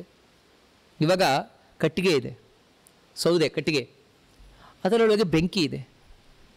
ಕಟ್ಟಿಗೆಯ ಒಳಗೆ ಬೆಂಕಿ ಇದೆ, ಆದರೆ ಗೊತ್ತಾಗತ್ತಾ? ಗೊತ್ತಾಗುವುದಿಲ್ಲ. ಕಟ್ಟಿಗೆಯ ಒಳಗೆ, ಒಂದು ಸೌದೆಯ ಒಳಗೆ ಬೆಂಕಿ ಇರುವುದು ಗೊತ್ತಾಗುವುದಿಲ್ಲ ನಮಗೆ. ಅದಕ್ಕೋಸ್ಕರ ನಾವು ಹೊರಗಿಂದ ಬೆಂಕಿ ಕೊಡ್ತೇವೆ. ಆದರೆ ವಾಸ್ತವಿಕವಾಗಿ ಅದೇ ಒಂದು ಕಟ್ಟಿಗೆಯನ್ನು ನೀವು ಕಡಿದ್ರೆ, ಜೋರಾಗಿ ಕಡಿಬೇಕು, ಫ್ರಿಕ್ಷನ್, ಆರಾದ ಕಡಿದಾಗ ಬೆಂಕಿ ಬರ್ತದೆ. ಇದೇ ಅರಣಿಮಥನ ಅಂತ ಹೇಳೋದು. ಹೋಮಕ್ಕೆ ಯಜ್ಞವನ್ನು ಹೀಗೆ ಉತ್ಪಾದನೆಯನ್ನು ಮಾಡಬೇಕು. ಎರಡು ಮರವನ್ನು ಜೋರಾಗಿ ಸಂಘರ್ಷ ಮಾಡಿದರೆ, ತಿಕ್ಕಿದರೆ, ಆವಾಗ ಅದರಲ್ಲಿ ಬೆಂಕಿಯ ಕಿಡಿ ಬರ್ತದೆ. ಇದು ಎಲ್ಲಿಂದ ಬಂತು? ಈ ಬೆಂಕಿಯ ಕಿಡಿ ಎಲ್ಲಿಂದ ಬಂತು? ಹೊರಗಿನಿಂದ ಬಂದದ್ದ, ಒಳಗೆ ಇದ್ದದ್ದ? ಒಳಗೆ ಇದ್ದದ್ದು. ಒಳಗಿದ್ದದೇ ಹೊರಗೆ ಕಾಣಿಸಿಕೊಳ್ತು. ಅಲ್ಲಿವರೆಗಿತ್ತು ಕಾಣಿಸಿಕೊಳ್ತಾ ಇರಲಿಲ್ಲ, ಇವಾಗ ಕಾಣಿಸಿಕೊಳ್ತದು. ನೋಡಿ, ಕಟ್ಟಿಗೆಯಲ್ಲಿ ಬೆಂಕಿ ಇದೆ, ಅದಕ್ಕೋಸ್ಕರ ಕಾಣಿಸಿಕೊಳ್ತಷ್ಟೇ. ಇಲ್ದಿದ್ರೆ ಕಾಣಿಸಿಕೊಳ್ಳಲ್ಲ. ಒಳಗೆ ಬೆಂಕಿ ಇಲ್ದಿದ್ರೆ ಕಾಣಿಸಿಕೊಳ್ಳಿಕ್ಕೆ ಸಾಧ್ಯ ಇಲ್ಲ. ಅದೇ ಎರಡು ಬಟ್ಟೆ ಉಜ್ಜಿ ಬೆಂಕಿ ಬರುತ್ತಾ ನೋಡಿ? ಬರಲ್ಲ. ಯಾಕಂದರೆ ಅಲ್ಲಿ ಬೆಂಕಿ ಇಲ್ಲ ಒಳಗೆ. ಅಂದರೆ ಬೆಂಕಿ ಇದೆ, ಕಾಣಿಸ್ತಾ ಇಲ್ಲ. ಯಾಕಂತ ಹೇಳಿದ್ರೆ ನಾವು ತಿಕ್ತಾ ಇಲ್ಲ. ತಿಕ್ಕಬೇಕು. ತಿಕ್ಕುವುದು ಅಂದರೆ ಮಂಥನ ಮಾಡಬೇಕು. ಮಂಥನ ಮಾಡಿದಾಗ, ಕಡೆದಾಗ ಒಳಗಿರುವಂತಹ ಬೆಂಕಿ ಕಾಣಿಸಿಕೊಳ್ಳುತ್ತದೆ. ಹಾಗೆಯೇ ದೇವರು ಎಲ್ಲರ ಒಳಗೂ ಇದ್ದಾನೆ, ನಮ್ಮೆಲ್ಲರ ಒಳಗೂ ದೇವರಿದ್ದಾನೆ. ಆದರೆ ಒಳಗಿರುವಂತಹ ದೇವರು ಕಾಣಿಸ್ತಾ ಇಲ್ಲ. ಯಾಕೆ ಕಾಣಿಸ್ತಾ ಇಲ್ಲ ಅಂತ ಹೇಳಿದ್ರೆ, ನೋಡಲಿಕ್ಕೆ ನಾವು ಪ್ರಯತ್ನ ಮಾಡ್ತಾ ಇಲ್ಲ. ಪ್ರಯತ್ನ ಮಾಡಬೇಕು. ಎಷ್ಟು ಪ್ರಯತ್ನ ಮಾಡಬೇಕು ಅಂತ ಹೇಳಿದ್ರೆ, ಒಂದು ಸೌದೆಯಿಂದ, ಕಟ್ಟಿಗೆಯಿಂದ ಬೆಂಕಿಯನ್ನು ಯಾವ ರೀತಿ ತೆಗೆಯುತ್ತೇವೋ ಆ ರೀತಿ. ಯಾಕಂತ ಹೇಳಿದ್ರೆ ನೀವು ಅರಣಿಮಥನವನ್ನು ನೋಡಿರ್ಬೋದು. ಅಷ್ಟು ಸುಲಭವಾಗಿ ಬೆಂಕಿ ಬರೋಲ್ಲ.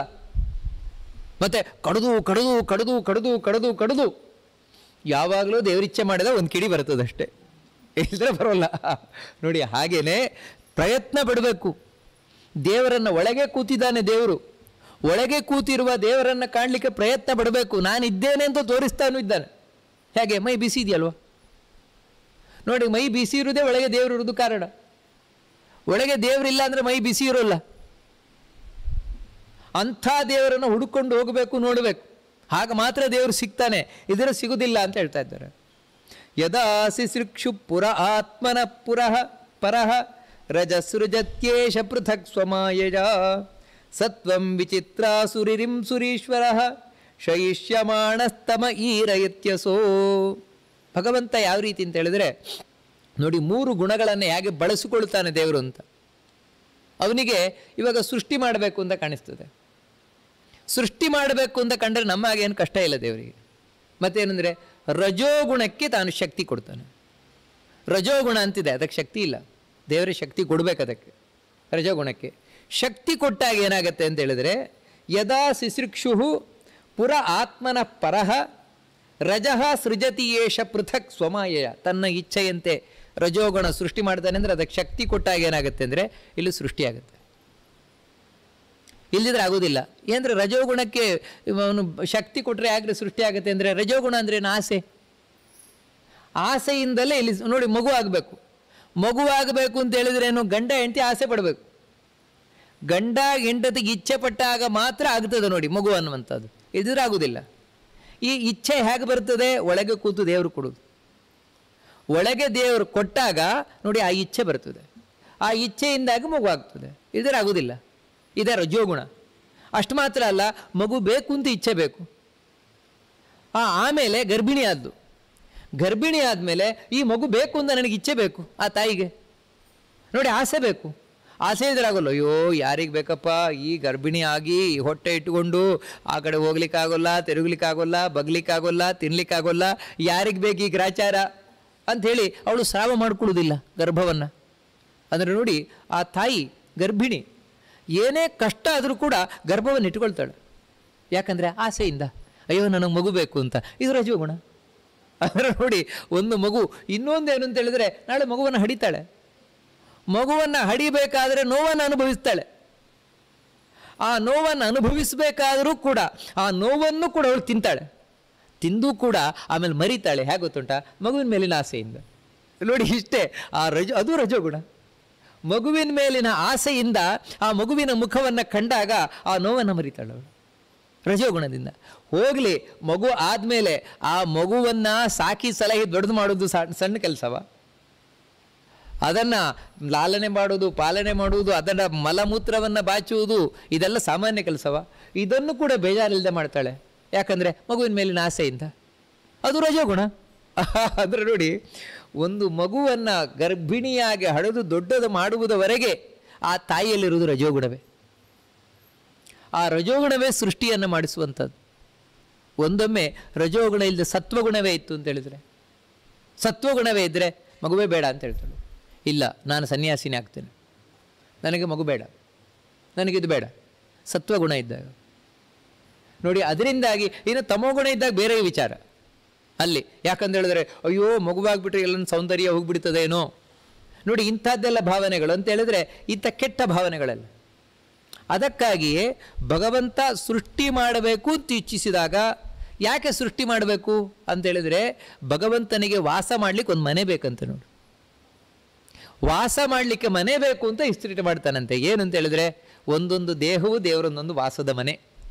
ಈಶಾವಾಸ್ಯಮಿದಂ ಸರ್ವಂ ಅಂತ ಹೇಳಿದಾಗೆ ತನ್ನ ವಾಸದ ಮನೆಯನ್ನಾಗಿ ಮಾಡ್ಕೊಳ್ತಾನೆ. ಅದರಿಂದಾಗಿ ನಿಜ ಹೇಳಬೇಕು ಅಂತ ಹೇಳಿದರೆ, ಇದು ನಮ್ಮ ಮನೆ ಅಲ್ಲ, ಮತ್ತು ಇದು ಸುಮ್ಮನೆ, ಇದು ನಮ್ಮ ಸುಮ್ಮನೆಯಲ್ಲಿರೋದು.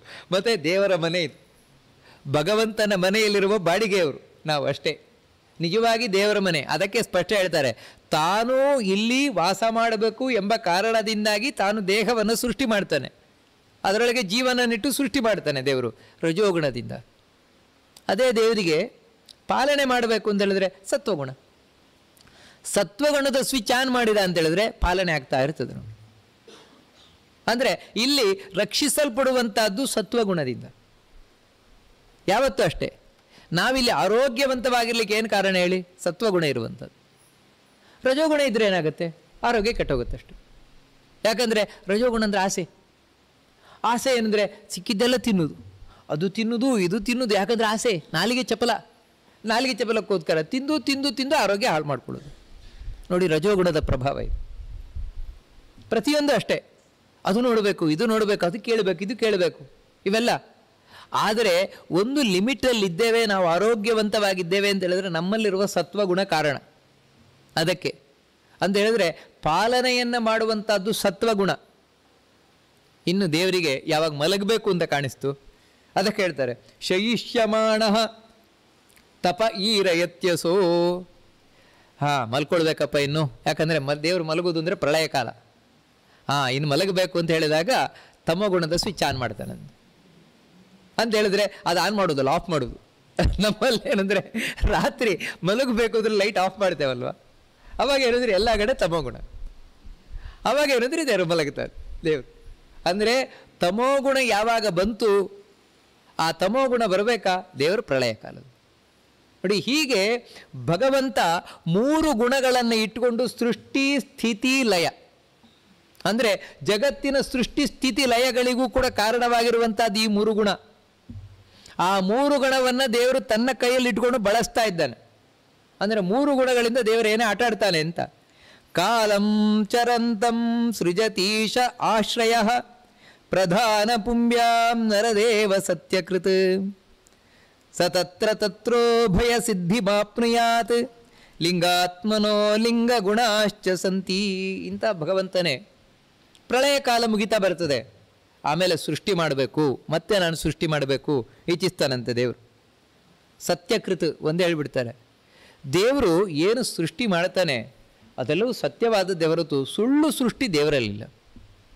ಸುಳ್ಳು ಮಾಡಲ್ಲ ದೇವರು. ಅಂತೇಳಿದರೆ ಐಂದ್ರಜಾಲಿಕ ಮೆಜಿಷಿಯನ್ ಮಾಡಿದಾಗೆ.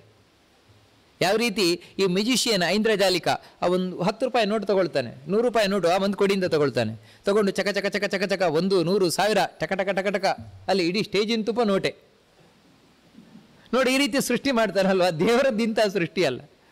ಅಂದರೆ ಇದು ಕಣ್ಕಟ್ಟಿನ ಸೃಷ್ಟಿ, ದೇವರದ್ದು ಕಣ್ಕಟ್ಟಿನ ಸೃಷ್ಟಿಯಲ್ಲ, ಮತ್ತು ಸತ್ಯವಾದ ಸೃಷ್ಟಿ. ಯಾಕೆ ಅಂತ ಹೇಳಿದ್ರೆ ನೋಡಿ, ಆ ಮ್ಯೂಜಿಷಿಯನ್ನು ಯಾಕೆ ಹೇಳಿ 100 ರೂಪಾಯಿದ ಟಕ ಟಕ ಟಕ ಟಕ ಅಷ್ಟು ಸೃಷ್ಟಿ ಮಾಡ್ತಾನೆ ಅಂದರೆ ನಿಜವಾದ ನೋಟು ಸೃಷ್ಟಿ ಮಾಡಲಿಕ್ಕೆ ಬರೋಲ್ಲ ಅವನಿಗೆ. ಅದಕ್ಕೋಸ್ಕರ ಕಣ್ಕಟ್ಟು ಮಾಡಿ ಒಂದು ಎಷ್ಟು ದುಡ್ಡು ಸಿಕ್ತೋ ಅಷ್ಟು ತಗೊಂಡು ಹೋಗ್ತಾನೆ ಅಷ್ಟೇ. ಒಂದೊಮ್ಮೆ ಟಕ ಟಕ ಟಕ ಇಷ್ಟೇ 100 ರೂಪಾಯಿಯನ್ನೇ ಕೂತು ಮಾಡ್ತಾ ಇದ್ದ ಅಂದರೆ ಸ್ಟೇಜಲ್ಲಿ ಪ್ರೋಗ್ರಾಮ್ ತೋರಿಸ್ತಾ ಇದ್ದ ಅವನು, ಮನೇಲಿ ಕೂತಿದ್ದೇ ಕೆಲಸ ಮಾಡ್ತಾ ಇದ್ದ, ಇದನ್ನೇ ಮಾಡ್ತಾ ಇದ್ದ ಅವನು. ಆದರೆ ನೋಡಿ ಅದಾಗೋಲ್ಲ, ಅದಕ್ಕೆ ಸ್ಟೇಜಲ್ಲಿ ಪ್ರೋಗ್ರಾಮ್ ಕೊಟ್ಟು 100 ರೂಪಾಯಿದು 1000 ಗಟ್ಟಲೆ ಮಾಡಿಕೊಂಡು ಒಂದು 100 ರೂಪಾಯಿ ತೊಗೊಂಡು ಹೋಗ್ತಾನೆ, ಕಡೆಗೆ ಸಿಗುತ್ತದೆ ಅವನಿಗೆ. ಅಂದರೆ ನೋಡಿ, ಈ ರೀತಿ ಅವನಿಗೆ ತಾಕತ್ತಿಲ್ಲ ನಿಜ ಸೃಷ್ಟಿ ಮಾಡಲಿಕ್ಕೆ. ದೇವರಿಗೆ ತಾಕತ್ತಿಲ್ವ? ನಿಜವಾಗಿ ಸೃಷ್ಟಿ ಮಾಡುವ ತಾಕತ್ತಿರುವ ದೇವರಿಗೆ ಇವಾಗ ರಿಸರ್ವ್ ಬ್ಯಾಂಕಿಗೆ ನಿಜವಾದ ನೋಟನ್ನು ಸೃಷ್ಟಿ ಮಾಡಬೇಕಾದ್ರೆ ಅದು ಯಾಕ್ರಿ ನಕಲಿ ನೋಟ್ ಸೃಷ್ಟಿ ಮಾಡಬೇಕು? ಹಾಗೆ ಭಗವಂತ ಸತ್ಯವಾದ ಸೃಷ್ಟಿ ಮಾಡುವವನು. ಅಂತಹ ಸತ್ಯವಾದ ಸೃಷ್ಟಿ ಮಾಡುವಂತಹ ಭಗವಂತ ಕಾಲಂಚರಂದಂ ಸೃಜತೀಶ ಆಶ್ರಯ, ಎಲ್ಲದಕ್ಕೂ ತಾನು ಆಶ್ರಯನಾಗಿದ್ದುಕೊಂಡು ಕಾಲ, ಪುರುಷ, ಪ್ರಧಾನ ಇವುಗಳನ್ನು ಸೃಷ್ಟಿ ಮಾಡ್ತಾನೆ. ಪ್ರಧಾನ ಅಂದರೆ ಪ್ರಕೃತಿ, ಸಾತ್ವಿಕ ರಾಜಸ ತಾಮಸ ಗುಣಗಳು ಇವುಗಳನ್ನು ಸೃಷ್ಟಿ ಮಾಡ್ತಾನೆ ಅಂದರೆ ಇದು ಇರುವಂಥದ್ದಕ್ಕೆ ಶಕ್ತಿ ಕೊಡ್ತಾನೆ. ಅದು ತನ್ನ ಪ್ರಭಾವ ತೋರಿಸ್ಲಿಕ್ಕೆ ಶುರು ಮಾಡ್ತದೆ ಅಷ್ಟೇ. ಯಾವ ರೀತಿ ಫ್ಯಾನ್ ಇರ್ತದೆ, ಇರಲ್ಲ ಅಂತಲ್ಲ, ಆದರೆ ಫ್ಯಾನಿಗೆ ಸ್ವಿಚ್ ಆಗದಾಗಿ ತಿರುಗ್ಲಿಕ್ಕೆ ಶುರು ಆಗುತ್ತೆ. ಯಾಕೆ ಹೇಳಿ? ಶಕ್ತಿ ಬಂತದಕ್ಕೆ. ಎಲೆಕ್ಟ್ರಿಸಿಟಿ ಅದೇ ವಿದ್ಯುತ್ ಶಕ್ತಿ ಬಂದಾಗ ತಿರುಗ್ಲಿಕ್ಕೆ ಶುರುವಾಯಿತು. ಆಫ್ ಮಾಡಿದ್ವಾ, ಶಕ್ತಿ ಹೋಯಿತು. ಫ್ಯಾನ್ ಇದೆ, ಗಾಳಿ ಬರಲ್ಲ. ಅದೇ ರೀತಿ ಗುಣಗಳಿರ್ತವೆ, ಆದರೆ ಕೆಲಸ ಮಾಡೋಲ್ಲ. ಯಾಕಂದರೆ ಎಲೆಕ್ಟ್ರಿಸಿಟಿ ಇಲ್ಲ ಒಳಗೆ. ಅದೇ ದೇವರು ಒಳಗೆ ಹೋಗಿ ಕೂತು ಅದಕ್ಕೆ ಶಕ್ತಿ ಕೊಡ್ತಾನೆ. ಅದೇ ರೀತಿ ಪುರುಷರು ಅಂದರೆ ನಾವೇ ಜೀವರೇ, ನಮ್ಮ ಒಳಗೂ ದೇವರು ಬಂದು ಕೂತ್ಕೊಳ್ತಾನೆ, ಕೂತು ಶಕ್ತಿಯನ್ನು ತುಂಬಿಸ್ತಾನೆ, ದೇಹವನ್ನು ಕೊಡ್ತಾನೆ. ಇನ್ನು ಕಾಲ ಒಂದಿರ್ತದೆ, ಕಾಲ ಯಾವಾಗಲಿದೆ, ಆದರೆ ಆ ಕಾಲಕ್ಕೆ ಒಂದು ಸ್ಟಾರ್ಟಿಂಗ್ ಪಾಯಿಂಟ್ ಅಂತ ಶುರುವಾಗುತ್ತೆ ನೋಡಿ. ಯಾಕಂದರೆ ಇವಾಗ ಈ ಬ್ರಹ್ಮಾಂಡ ಸೃಷ್ಟಿಯಾಗುವುದಕ್ಕಿಂತ ಮುಂಚೆ ಕಾಲ ಇತ್ತೋ ಇಲ್ವೋ? ಇದ್ದೇ ಇರ್ತದೆ, ಕಾಲ ಅನ್ನೋದು ಇದ್ದೇ ಇರ್ತದೆ. ಆದರೆ ಈ ಕಾಲಕ್ಕೆ ಇವತ್ತು ನಾವು ಹೇಳ್ತೇವಲ್ವ, ಇವಾಗ ಇಷ್ಟು ವರ್ಷ ಆಯಿತು ಇಷ್ಟು ವರ್ಷ ಅಂತ ಹೇಳಬೇಕಾದ್ರೆ ಒಂದು ಸ್ಟಾರ್ಟಿಂಗ್ ಪಾಯಿಂಟ್ ಬೇಕಲ್ವ? ಸ್ಟಾರ್ಟಿಂಗ್ ಪಾಯಿಂಟ್ ಇಲ್ಲದೆ ಇದ್ದರೆ ಇಷ್ಟು ವರ್ಷ ಅಂತ ಹೇಳಿಕ್ಕೆ ಬರೋಲ್ಲ. ಇವಾಗ ಈ ಪ್ರಪಂಚ ಸೃಷ್ಟಿಯಾಗಿ ಇಷ್ಟು ವರ್ಷ ಆಯಿತು, ಅದಕ್ಕೊಂದು ಸ್ಟಾರ್ಟಿಂಗ್ ಪಾಯಿಂಟ್ ಇದೆ, ಇಲ್ಲಿಂದ ಪ್ರಾರಂಭ ಆಗಿ ಇಷ್ಟು ವರ್ಷದ ತನಕ. ಅದನ್ನು ದೇವರು ಸೃಷ್ಟಿ ಮಾಡ್ತಾನೆ. ನಿಮಿಷ, ಕ್ಷಣ ಇವನ್ನೆಲ್ಲ ಸೃಷ್ಟಿ ಮಾಡ್ತಾನೆ ಭಗವಂತ. ಇದನ್ನೆಲ್ಲ ಪ್ರಧಾನ ಪುಂಬ್ಯಾಂ ನರದೇವ ಸೃಟ್ಟು ತಾನು ಸೃಷ್ಟಿ ಮಾಡಿ ಸತತ್ರ ತತ್ರೋ ಭಯ ಸಿದ್ಧಿ ಮಾಪ್ನುಯಾತ್. ದೇವರು ಆ ರೀತಿ ಸೃಷ್ಟಿ ಮಾಡಿ ಎಲ್ಲದರೊಳಗೂ ಹೋಗಿ ಕೂತ್ಕೊಳ್ತಾನೆ. ಅದರಿಂದಾಗ ಏನಾಯಿತು ಅಂತ ಹೇಳಿದ್ರೆ ಉಭಯ ಸಿದ್ಧಿ ಮಾಪ್ನುಯಾತ್. ಬೈಯುವವರೊಳಗೆ ಕೂತು ಬೈಯುವವನು ಇವನೇ, ಬಯಸ್ಕೊಳ್ಳುವವರೊಳಗೆ ಕೂತು ಬಯಸ್ಕೊಳ್ಳುವವನು ಇವನೇ. ಎರಡು ದೇವರೇ. ಅದರಿಂದಾಗಿ ನಿಜವಾಗಲೂ ಕೂಡ ಯಾರು ಬೈಗುಳವನ್ನು ತಿಂತಾ ಇದ್ದಾನೆ ಅವನೊಳಗೂ ದೇವರೇ ಕೂತ್ಕೊಂಡಿರೋದು, ಯಾರು ಬೈತಾ ಇದ್ದಾನೆ ಅವನೊಳಗೂ ದೇವರೇ ಕೂತ್ಕೊಂಡಿರೋದು.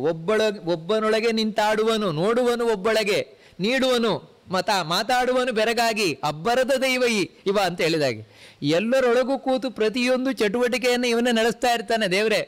ನೋಡಿ, ಅದಕ್ಕಾಗಿ ಇಲ್ಲಿ ಯಾವ ರೀತಿ ಇದೆ ಪ್ರಪಂಚದಲ್ಲಿ ಅಂತ ಹೇಳಿದ್ರೆ ಒಬ್ಬರೊಳಗೆ ಮಾತ್ರ ದೇವರು ಕೂತಿದ್ದಾನೆ ಅಂತೆಲ್ಲ. ಯಾರು ಇವಾಗ ಕೊಲ್ತಾ ಇದ್ದಾನೆ, ಕೊಲ್ತಾ ಇರುವವನು ದೇವರು ಕೂತಿದ್ದಾನೆ. ಯಾರು ಸಾಯ್ತಾ ಇದ್ದಾನೆ ಅವನೊಳಗೂ ದೇವರು ಕೂತಿದ್ದಾನೆ. ಎಲ್ಲದರೊಳಗೂ ದೇವರು ಕೂತೇ ಇದ್ದಾನೆ. ನೋಡಿ, ಈ ರೀತಿ ಕೂತದ್ರಿಂದಲೇ ಏನಾಗುತ್ತೆ ಅಂತ ಹೇಳಿದ್ರೆ ಲಿಂಗಾತ್ಮನೋ ಲಿಂಗ ಗುಣಾಶ್ಚ ಸಂತಿ. ಈ ಜೀವನಿಗೆ, ಅದೇ ನಮಗೆ, ನಾವೆಂಥವರು ಅಂತ ಹೇಳಿದ್ರೆ ಈ ಶರೀರ ಹೊತ್ತಿರುವಂಥವ್ರು. ನಮಗೆ ಈ ಶರೀರದ ಧರ್ಮಗಳು ಕಾಣಿಸ್ತವೆ. ಏನು ಈ ಶರೀರದ ಧರ್ಮ ಏನು? ದುಃಖಾದಿಗಳು. ಈ ಶರೀರ ಬಂದಿರುವುದೇ ಯಾಕೋಸ್ಕರ ಅಂತ ಹೇಳಿದ್ರೆ ದುಃಖಾದಿಗಳನ್ನು ಅನುಭವಿಸ್ಲಿಕ್ಕೋಸ್ಕರ.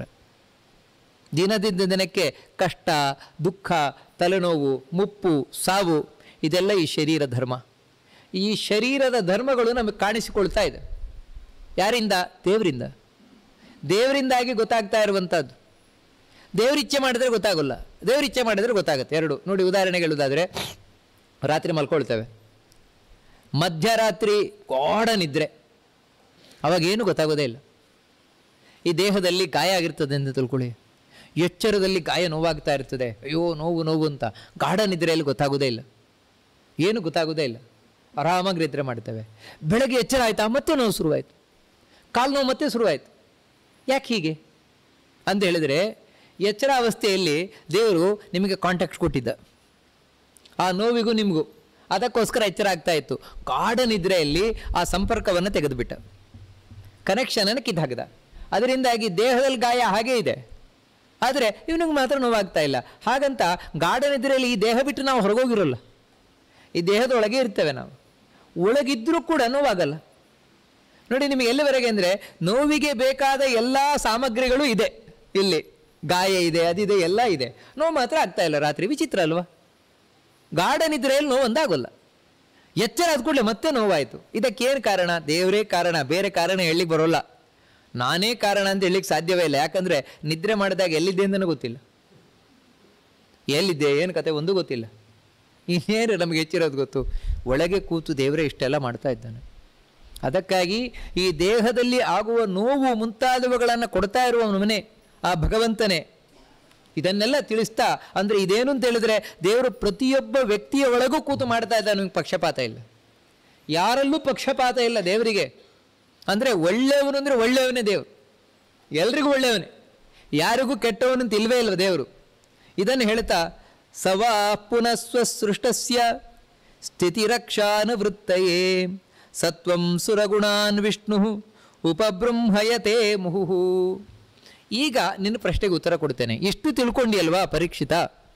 ಇಷ್ಟು ಯಾಕೆ ನಾನು ನಿನಗೆ ಪೀಠಿಗೆ ಕೊಟ್ಟದ್ದು, ಒಂದು ಇಂಟ್ರಡಕ್ಷನ್ ಕೊಟ್ಟದ್ದು ಅಂತ ಹೇಳಿದರೆ, ದೇವರಿಗೆ ಈ ಪ್ರಪಂಚ ಸೃಷ್ಟಿ ಮಾಡಿದ ಮೇಲೆ ಈ ಪ್ರಪಂಚವನ್ನು ಉಳಿಸಬೇಕೋ ಬೇಡವೋ? ಈ ಪ್ರಪಂಚ ಉಳಿಬೇಕು. ಈ ಪ್ರಪಂಚ ಹೇಗೆ ಉಳಿತದೆ? ಈ ಪ್ರಪಂಚ ಉಳಿಲಿಕ್ಕೆ ಸತ್ವಗುಣ ಬೇಕು. ನಾವು ಮೊದಲೇ ನೋಡಿದಾಗೆ ಸತ್ವಗುಣದಿಂದಾಗಿ ಉಳಿತದೆ. ಆ ಸತ್ವಗುಣವನ್ನು ಉಳಿಸುವವರು ಯಾರು ಅಂದರೆ ದೇವತೆಗಳು. ಅದಕ್ಕಾಗಿಯೇ ತಾನು ಸೃಷ್ಟಿಸಿದಂತಹ ಈ ಜಗತ್ತನ್ನು ರಕ್ಷಣೆ ಮಾಡಬೇಕು ಅಂತ ದೇವರು ದೇವತೆಗಳಿಗೆ ತಾನು ಗೆಲುವನ್ನು ಕೊಡ್ತಾನೆ, ದೇವತೆಗಳನ್ನು ಗೆಲ್ಲಿಸ್ತಾನೆ. ಸತ್ವಂ ಸುರಗುಣಾನ್ ವಿಷ್ಣು ಉಪಬೃಂಹಯತೆ ಮುಹುಹು. ಮತ್ತೆ ಮತ್ತೆ ಮತ್ತೆ ದೇವತೆಗಳಿಗೆ ಗೆಲುವು ಕೊಡ್ತಾ ಇರ್ತಾನೆ ದೇವರು. ಯಾಕೋಸ್ಕರ ಅಂದರೆ ಉಳಿಸ್ಲಿಕ್ಕೋಸ್ಕರ. ಇದು ಬರೀ ಪ್ರಪಂಚವನ್ನಲ್ಲ, ಬ್ರಹ್ಮಾಂಡವನ್ನಲ್ಲ, ನಮ್ಮ ಪಿಂಡಾಂಡವನ್ನು ಅಷ್ಟೇ. ನಾವು ಕೂಡ ಸುರಕ್ಷಿತವಾಗಿರಬೇಕು ಅಂದರೆ ನಮ್ಮೊಳಗೆ ದೇವತೆಗಳೇ ಗೆಲ್ತಾ ಇರಬೇಕು. ಒಂದೊಮ್ಮೆ ದೈತ್ಯರು ಗೆಲ್ತಾ ಇದ್ದಾರಾ, ಸೋಲ್ತಾ ಇದ್ದೇವೆ ಅಂತ ಅರ್ಥ. ಜೀವನದಲ್ಲಿ ಸೋಲ್ತಾ ಇದ್ದೇವೆ ಪ್ರತಿಯೊಂದು ಕಡೆ. ಉದಾಹರಣೆಗೆ ಕಣ್ಣಿನಲ್ಲಿ ದೇವತೆಗಳು ಗೆದ್ದಾಗಲೇ ನಾನು ಒಳ್ಳೆಯದನ್ನು ನೋಡು, ಇಲ್ವಾ? ದೈತ್ಯರು ಗೆದ್ದಿದ್ದಾರಾ, ಕೆಟ್ಟದ್ದನ್ನು ನೋಡ್ತಾನೆ. ನಿಮಗೆ ಎಲ್ಲಿವರೆಗೆ ಅಂದರೆ ಒಳ್ಳೆಯ ವಸ್ತು ಇದ್ರೂ ನಾನು ಕೆಟ್ಟದ್ದನ್ನು ನೋಡ್ತೇನೆ. ನಿಮ್ಗೆ ಎಲ್ಲಿವರೆಗೆ ಅಂದರೆ, ಇವಾಗ ಕೃಷ್ಣ ದೇವಸ್ಥಾನಕ್ಕೆ ಹೋದೆ, ಕೃಷ್ಣ ಮಠಕ್ಕೆ ಹೋಗಿ ನಾನು ಕೃಷ್ಣನ ಮೂರ್ತಿಯನ್ನು ನೋಡಬೇಕಾದರೂ ಕೂಡ ನನ್ನೊಳಗೆ ಸತ್ವಗುಣ ಜಾಗೃತವಾಗಿದ್ದರೆ ಮಾತ್ರ ಅಲ್ಲಿ ಕೃಷ್ಣ ಕಾಣಿಸ್ತಾನೆ. ಇಲ್ಲದೆ ಇದ್ದರೆ ಆ ಸಂದರ್ಭದಲ್ಲಿ ನನ್ನೊಳಗೆ ರಜೋಗುಣವಾಗಿದ್ದರೆ, ಆ ಡೈಮಂಡ್ ನೆಕ್ಲೆಸ್ ಎಷ್ಟು ಚೆನ್ನಾಗಿದೆ ನೋಡು, ನೋಡಿ ಅಲ್ಲಿ ಕೃಷ್ಣ ಕಾಣಿಸ್ತಾ ಇಲ್ಲ. ಮತ್ತೆ ಅವರಿದ್ರೆ ಡೈಮಂಡ್ ನೆಕ್ಲೆಸ್ ಕೃಷ್ಣನಿಗೆ ಹಾಕಿದ್ದು. ಆದರೆ ನೋಡಿ ಇದೇನು ಅಂದರೆ ನಮಗೆ ಅಲ್ಲಿ ಕಾಣೋದು ಅಂಥದ್ದೇ. ಇದಕ್ಕಿಂತ ಇನ್ನು ನೋಡಿ, ಕೃಷ್ಣನ ಎದುರಿಗೆ ನಿಂತಾಗಲೂ ಕೂಡ ನನಗೆ ತಮೋಗುಣ ಒಳಗಿನಿಂದ ಜಾಗೃತವಾಗಿದೆ ಅಂತ ಹೇಳಿದ್ರೆ, ಆಗ ನನಗೆ ಕಾಣದೆ ಏನು ಅಂತ ಹೇಳಿದ್ರೆ, ಕೃಷ್ಣನ ಅಕ್ಕಪಕ್ಕ ಗೊಜ್ಜಿರಳೆಗಳು. ಕೃಷ್ಣನು ಕಾಣಲ್ಲ, ಯಾವುದು ಕಾಣಲ್ಲ. ನೋಡಿ ಇದೆ ಅಂದರೆ ಇದು ನಮಗೆ ಬೇಕಾಗಿದ್ದ ವಿಷಯವೇ ಅಲ್ಲ. ಅಲ್ಲಿ ನಮಗೆ ಬೇಕಾಗಿದ್ದು ಕೃಷ್ಣ ಮಾತ್ರ. ಅಲ್ಲೇನಾದ್ರೂ ಅಕ್ಕಪಕ್ಕ ಒಂದು ಏನೋ ಜಿರಳೆ ಹೋಗ್ತಾ ಇದೆ, ಅದನ್ನು ನಾವು ನೋಡ್ತೇವೆ. ಅಯ್ಯೋ ಜಿರಳೆ ಇದೆ ನೋಡು, ನಮ್ಮ ಮಾತ್ರ ಅಲ್ಲ, ಅಕ್ಕಪಕ್ಕದವರಿಗೂ ತೋರಿಸ್ತೇವೆ. ಆದರೆ ನೋಡಿ ಈ ರೀತಿ ಇದಕ್ಕೇನು ಕಾರಣ ಹೇಳಿದ್ರೆ ಒಳಗಿರುವ ತಮೋಗುಣ. ಅಂದರೆ ನೋಡಿ ಈ ರೀತಿ ವಾಸ್ತವಿಕವಾಗಿ ನಾವು ಯಾವ ರೀತಿ ಇರ್ತೇವೆ ಅದಕ್ಕೆ ನಮ್ಮೊಳಗಿರುವ ದೇವತಾ ಶಕ್ತಿಗಳು, ದೈತ್ಯ ಶಕ್ತಿಗಳು ಕಾರಣ. ಇವಾಗ ಈ ಭಾಗವತವನ್ನು ನಾವು ಕೇಳ್ತಾ ಇದ್ದೇವೆ ಎಂದು ತಿಳ್ಕೊಳ್ಳಿ. ಈ ಭಾಗವತವನ್ನು ಬಹಳ ಇಂಟ್ರೆಸ್ಟಿಂಗ್ ಆಗಿ ಕೇಳ್ತಾ ಇದ್ದೇವೆ ಅಂತ ಹೇಳಿದ್ರೆ ಅದಕ್ಕೆ ದೇವತಾ ಶಕ್ತಿಗಳು ಕಾರಣ. ನಾನು ಜಾಗೃತೆಯಿಂದ ಇದ್ದು, ಎಚ್ಚರದಿಂದ ಇದ್ದು ಭಾಗವತವನ್ನು ಕೇಳ್ತಾ ಇದ್ದೇನೆ ಅಂತ ಹೇಳಿದ್ರೆ ನನ್ನ ಒಳಗಿರುವ ದೇವತಾ ಶಕ್ತಿಗಳು ಕಾರಣ. ಅದೇ ತತ್ವಾಭಿಮಾನಿ ದೇವತೆಗಳು. ಆ ತತ್ವಾಭಿಮಾನ ದೇವತೆಗಳು ನನ್ನೊಳಗೆ ಕೂತು ನನಗೆ ಪ್ರೇರಣೆಯನ್ನು ಮಾಡಿ ಕೊಡ್ತಾ ಇದ್ದಾರೆ, ಕೇಳಿಸ್ತಾ ಇದ್ದಾರೆ. ಅದಕ್ಕಾಗಿ ನಾನು ಇಂಟ್ರೆಸ್ಟಿಂದ ಕೇಳ್ತಾ ಇದ್ದೇನೆ. ಇಲ್ವಾ ದೈತ್ಯರು ಒಳಗೆ ಬಂದು ಕೂತ್ರ ನೋಡಿ, ದೈತ್ಯರು ಕೂತರು ಅಂತ ಹೇಳಿದ್ರೆ ಇದೇ ಕಿವಿಯೇ ಬಂದಾಗ್ಲಿಕ್ಕೆ ಶುರುವಾಗುತ್ತೆ. ಕಿವಿ ಇದ್ದಾಗೆ ಇರ್ತದೆ, ಬಂದಾಗಲಿ ಶುರುವಾಗುತ್ತೆ. ಯಾಕೆ ಅಂತ ಹೇಳಿದ್ರೆ ಮನಸ್ಸಿನಲ್ಲಿ ದೈತ್ಯರ ಆಕ್ರಮಣ ಆಯಿತು. ಆ ದೈತ್ಯರ ಆಕ್ರಮಣ ಆದದ್ದರ ಒಂದು ಸಂಕೇತ ಏನು ಅಂದರೆ ಲೇಜಿನೆಸ್ ಶುರುವಾಯಿತು ಅಂತ ಹೇಳಿದ್ರೆ ಸೋಮಾರಿತನ, ಆಲಸ್ಯ ಶುರುವಾಯಿತು. ಆಲಸ್ಯದ ಸಂಕೇತವೇ ಹಾ ಅಂತ ಬಾಯಿಗಳು ಕಳಿಸೋದು, ಸ್ವಲ್ಪವೇ ಕಣ್ಣು ಮುಚ್ಚುವುದು. ಅಂದರೆ ನೋಡಿ ಇದೆಲ್ಲ ಏನಂದರೆ ಅದೇ ಮನಸ್ಸನ್ನು ಆಕ್ರಮಣ. ಹಾಗಂತ ನೋಡಿ ಯಾರೂ ಕೂಡ ನಿದ್ರೆ ಮಾಡಲಿಕ್ಕೆ ಇಲ್ಲಿ ಬರಲಿಲ್ಲ. ಭಾಗವತ ಕೇಳಲಿಕ್ಕೆ ನಾವು ಇಂಟ್ರೆಸ್ಟಿಂದ ಬಂದಿರುವಂಥದ್ದು. ಆದರೆ ಏನು ಮಾಡ್ತೀರಿ, ತಮೋಗುಣದ ಪ್ರಭಾವ, ಅಂದರೆ ಅದು ದೈತ್ಯರ ಪ್ರಭಾವ. ಇವರಿಗೆ ಹೀಗಾಗಬಾರ್ದು. ಹೀಗಾದರೆ ದೈತ್ಯರ ಪ್ರಭಾವ ಹೆಚ್ಚಾಯಿತು ಅಂದರೆ ಜಗತ್ತು ನಾಶ ಆಗ್ತದೆ. ನಮ್ಮೊಳಗೂ ಕೂಡ ಅಷ್ಟೇ, ತಮೋಗುಣದ ಪ್ರಭಾವ ಹೆಚ್ಚಾಯಿತು ಅಂದರೆ ನಾಶ ಆಗ್ತೇವೆ ನಾವು. ನಾಶ ಆಗುವುದು ದೈಹಿಕವಾಗಿ, ಮಾನಸಿಕವಾಗಿ ಹಾಗೂ ನಮ್ಮ ಜೀವನದಲ್ಲೇ ನಾಶ ಆಗೋಗ್ತೇವೆ ನಾವು. ಅದಕ್ಕಾಗಿ ಒಳಗೆ ದೇವತಾ ಶಕ್ತಿಗಳು ಜಾಗೃತವಾಗಿರಬೇಕು. ಅದಕ್ಕೆ ದೇವರು ಗೆಲುವನ್ನು ಕೊಡ್ತಾನೆ ದೇವತೆಗಳಿಗೆ, ಪ್ರಪಂಚದಲ್ಲೂ ಕೊಟ್ಟ ಅಷ್ಟೇ. ಯಾಕೆ ದೇವತೆಗಳ ಪಕ್ಷಪಾತವನ್ನು ವಹಿಸ್ತಾನೆ ಅಂತ ಹೇಳಿದ್ರೆ ಜಗತ್ತನ್ನು ರಕ್ಷಣೆ ಮಾಡಬೇಕು ಅಂತ, ಹೊರತು ಬೇರೆ ಯಾವ ರೀತಿಯಿಂದಲೂ ಅಲ್ಲ. ದೇವರಿಗೆ ಜಗತ್ತನ್ನು ಉಳಿಸಬೇಕು ಅನ್ನುವ ಕಾರಣದಿಂದ ಅಂತ ಹೇಳ್ತಾನೆ.